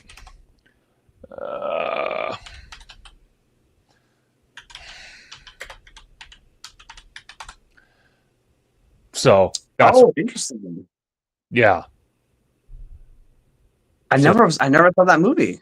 Yeah, I didn't either, but who was it saying? Dragonblood was saying I think Sony filmed it, so I thought Disney did, but I guess they would have to get the IP. But then again, why would you do that when you have Wreck-It Ralph? So I get it. Josh, damn, there's a lot of people in it, man. Adam Sandler, Peter Dinklage, Josh Gad. Man, Kevin, wow. Okay, there's a lot of high profile people in that movie. Yeah, so I don't know if they would do something like that, but again, I think personally anything new for our Tomorrowland is desperately needed, no matter what the hell it is at this point. I agree, absolutely. Yeah, it's bad. It's so. So the last subject I want to talk about is just the new updates happening at Downtown Disney. Obviously, Parkside Market we got, and I'm actually going to go on YouTube right now because I'm going to show a video. This is courtesy of Theme Park Obsession. He actually walked around the building because the walls are down now for Parkside Market. So I want to play and reaction to it, and then we'll probably just end tonight's live stream because we're almost at 3 hours. And I want to thank everybody for watching. By the way, you guys are awesome. And don't forget to like and subscribe to the channel. But so he was at Downtown Disney the other day, and I want to ask you as he's walking around as well. Because there was new permits filed for the old ESPN Zone building. Personally, for me, they want to put 3 new, I guess, retail locations in that building, or shops in that building. First of all, what do you think about that? Or what do you think about them trying to either demo that building to the ground, or maybe trying to revisit the concept of having an ESPN zone. What do you think about that? So maybe I want to be biased because for as regards to ESPN conductor, I'm not a sports fan, dude. Like Oh, I don't watch sports. I don't really care for sports. But that doesn't mean that a lot of other people don't. A lot of people love sports, right? yeah, So I think they should have. I think in their downtown Disney, they should have a ESPN zone of some kind. yeah, What should be in there? It should be some cool sports stuff. I don't know. I don't go in there. I'm not a sports person. yeah. Um, but okay, retail shops. Okay, what kind of retail shops are we talking about? Are we talking about clothes? Are we talking about like appliances, like for my kitchen or something? Are we talking like, I don't know. Are we talking like books and Yeah. Blu-ray? I don't know. Like it just depends. Like downtown Disney is kind of weird for me to talk about because I like it. Like I like the vibe when I go in there, right? It's very chill. OG55 on mention bar. There we go. um, I like it's a good time to go. Hey, I'm down. Yeah, dude. Yes, exactly. It's a good time to go hang out with friends and whatnot. But there's honestly not a lot of stuff I buy there. Like a lot of the shops there, it's not stuff I would normally buy anyway. Like outside of Disney. Even like the food places, it's not really something I would eat. I mean, probably I would eat at Din Tai Fung or like I don't know, that new steakhouse they have coming, right? Something like that. And also, I don't drink either, or if I do, it's very very little. So even then, that doesn't apply to me. I'm glad to see that they're improving downtown Disney and building new stuff as a whole, which is great. But my kind of concern with downtown Disney is like how much more can you expand and space it out? Yeah. Right. But so, I don't know. So conductor, I want your thoughts. Right? Is like, what would you like downtown Disney to be? What do you want there? What do you want to see added? Do you like any of this new stuff that's coming out in downtown Disney? Well, so I love what Downtown Disney is doing, especially bringing a high-end steakhouse. I think that's something that a lot of people want because they got rid of exactly because they got rid of Steakhouse 55, which was a high-end restaurant or a steakhouse restaurant. So I'm glad they're bringing that. I'm glad they're bringing a classic barbecue sit-down restaurant as well. I think this park, it is a great concept because you got multiple dining locations in one building. So Disney was very smart to do this and utilize that space perfectly. And hopefully, and I'm just going to say it with a grain of salt as well, hopefully that Earl Sandwich, when they build their 2-story or 3-story location, hopefully this is the final spot it's going to sit in and it's not going to get moved for, I think it would be a 4th time, but hopefully it doesn't happen. So I like what's coming. I personally think, though, any building they make, just like this Parkside Market, just like what they show concept art of, again, Earl Sandwich, even Jazz Kitchen, the bowling alley. If you look at those buildings, they're almost like a blank canvas. They're not heavily themed to that IP, unlike Din Tai Fung, which is completely immersed in the Asian culture. So let's say Din Tai Fung 5 years down the road from now decides they don't want to be at downtown Disney anymore. Well, what restaurant chain do you put in there that would fit that Asian style look of that building? What would you do? Or would you just say, you know what, all the money we spent building that building, we're just going to throw in the fireplace, demo the damn thing to the ground, and build something else.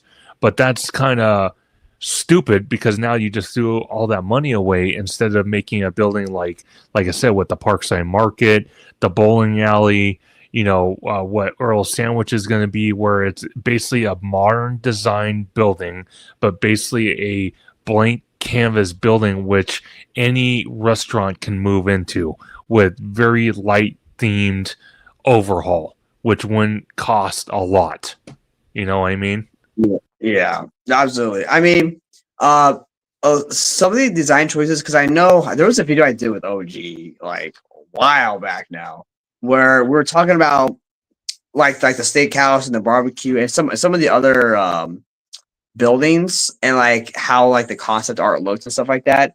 Some of the design choices are pretty interesting. To sit like this right here, it's pretty unique looking, dude. Honestly, I have to say, I mean, it's not basic, but it's also like not normal, to say the least. It's very, very unique in my opinion.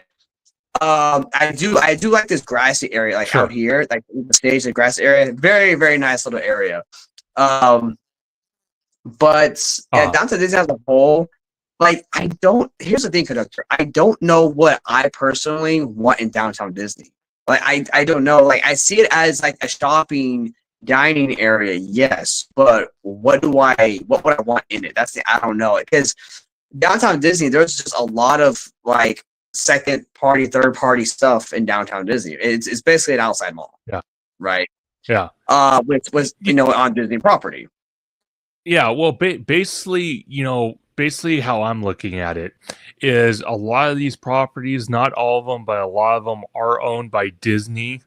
But in the other aspect, Disney is kind of playing landlord here. And that's what I kind of feel like they're doing with all these new buildings getting built in downtown Disney. They're basically playing the landlord role, where they're building the buildings and then they're leasing the buildings out to these restaurant chains to come in and rent the space out. That's what they're doing, and it's kind of smart on Disney's thinking to do that. But as you can see behind Dylan here, that Din Tai Fung restaurant, as beautiful as that restaurant is, like I said, let's say Din Tai Fung, goes belly up, which I doubt it will because it's too popular to do that. But let's say they don't want to be at downtown Disney anymore. Let's say they say, you know what, Disney, we're done. We don't want to be affiliated with you guys anymore. We're done. Again, what do you put in that building? Because it's too heavily themed. That's where I kind of feel Disney made the mistake on their. Oh, I see what you're saying now. Okay, that makes sense because it's too uniquely themed and customized to what the restaurant was, and not a kind of general theming like an architectural style for the downtown Disney. Yeah, it's kind of like Rainforest Cafe. Yeah.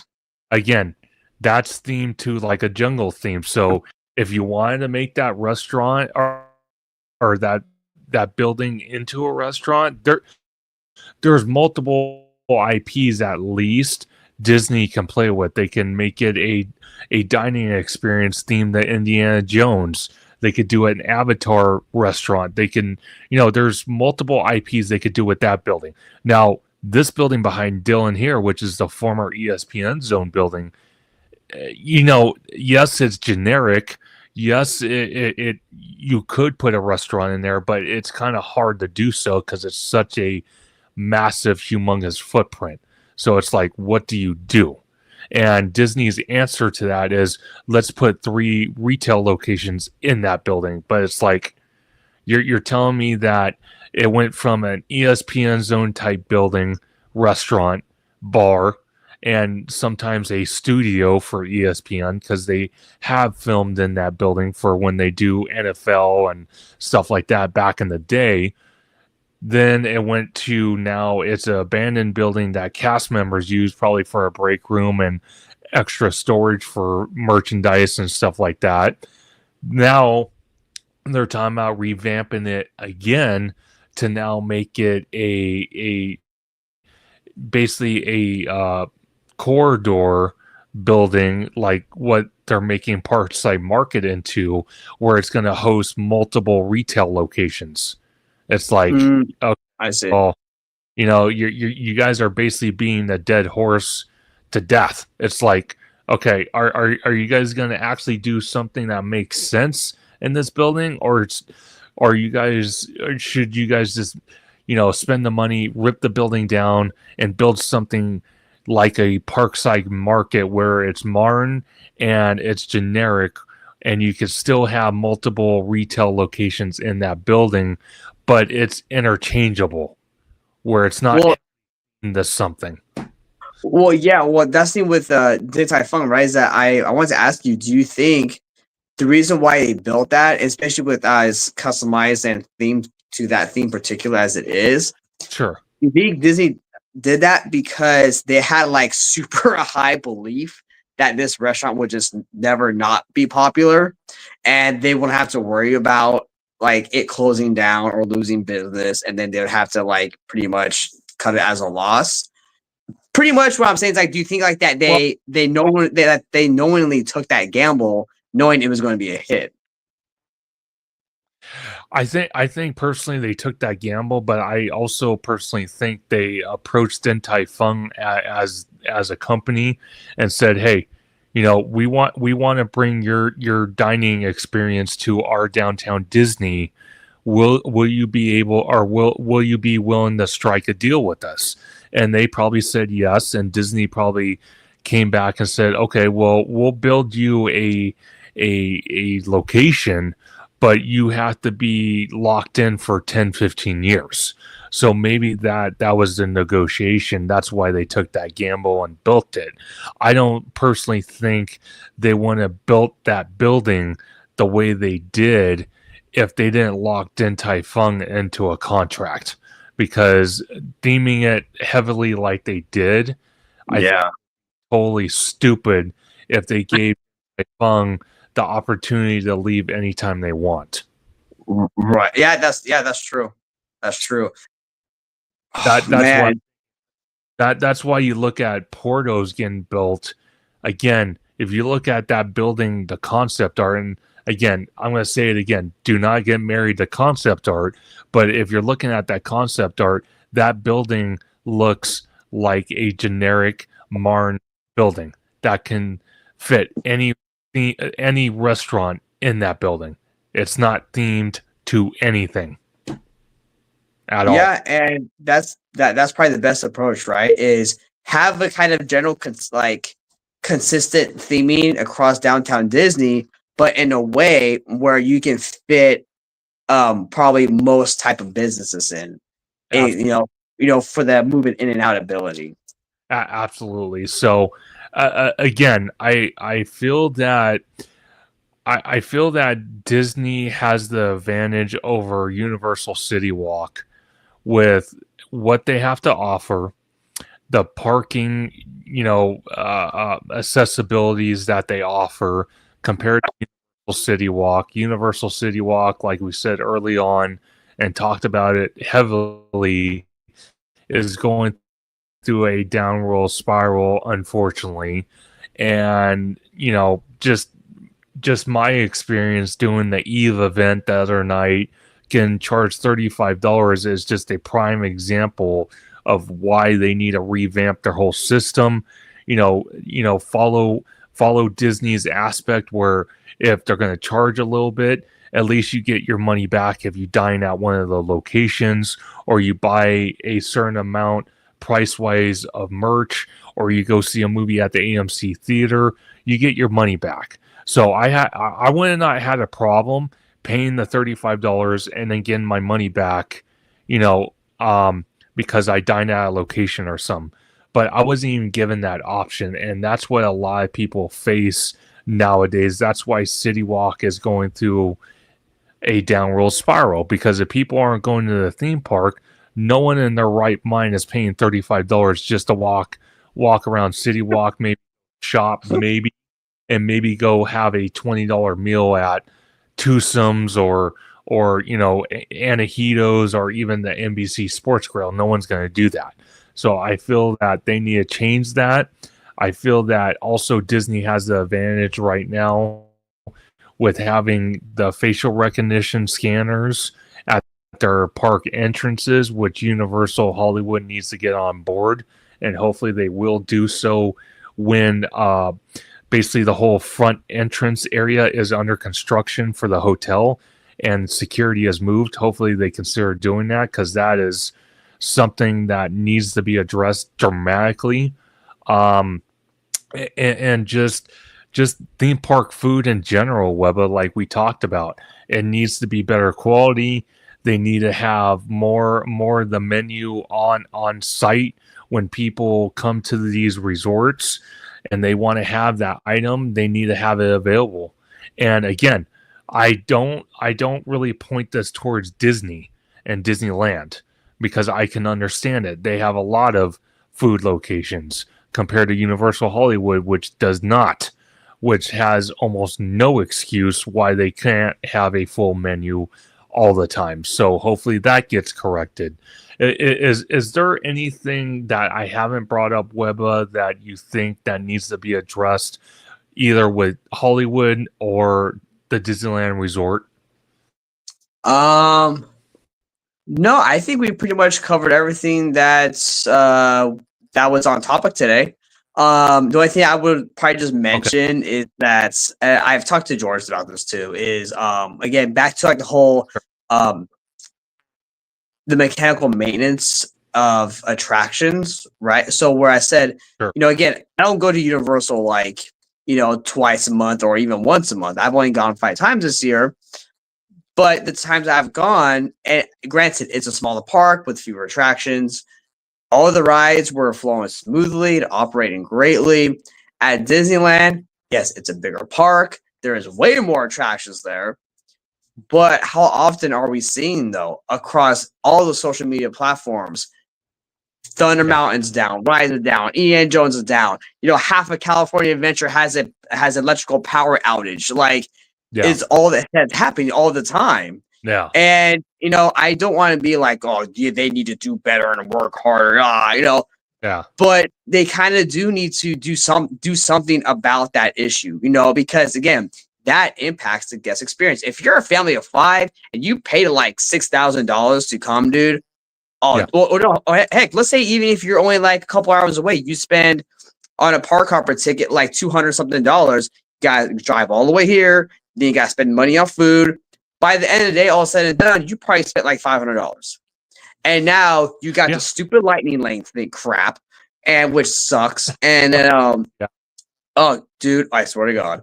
And then then ride after ride after ride breaks down. Dude, that is not a good guest experience. I'm sorry, it's not. Like, people are gonna get pissed off.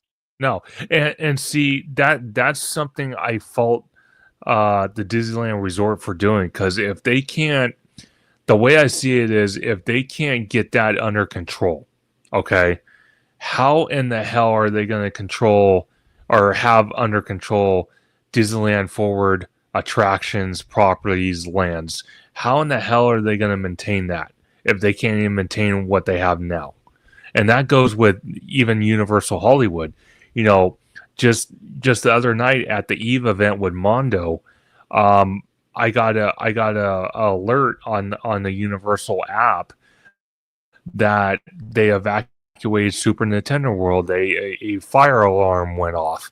It's like, again, simple things like that. It's like, why is this happening?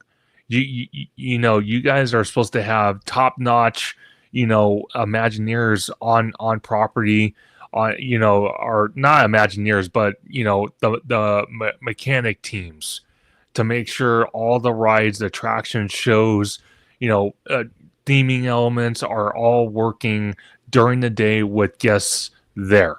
Now, if the shit wants to malfunction, excuse my language, but if the shit wants to malfunction after park hours, be my guest.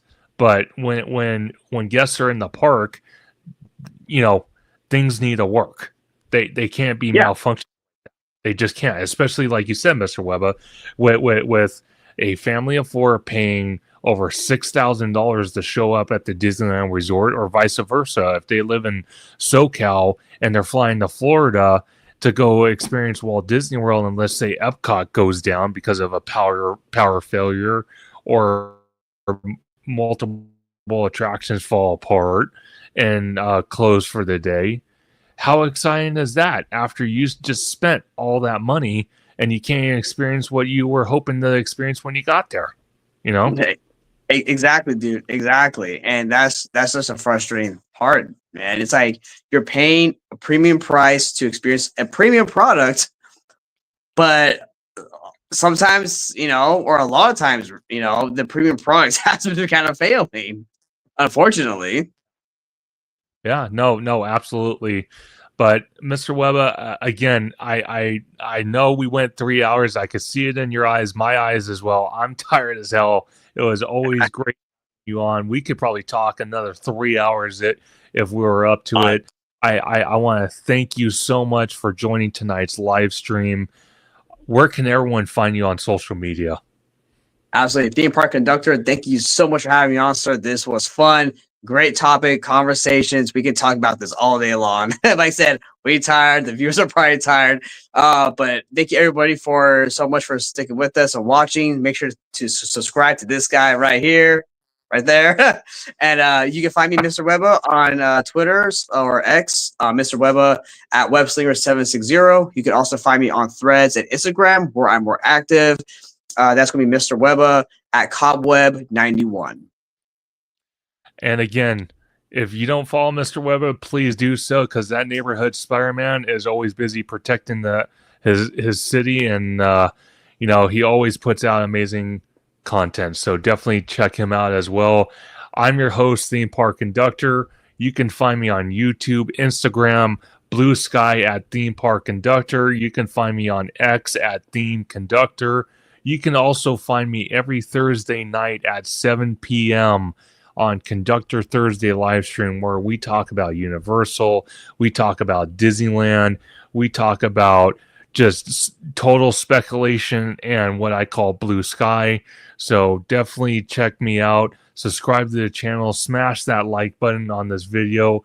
Again, it was a long 3 hours and 11-minute conversation, but a great conversation. And I will see you guys on the next one. Have a wonderful, wonderful night.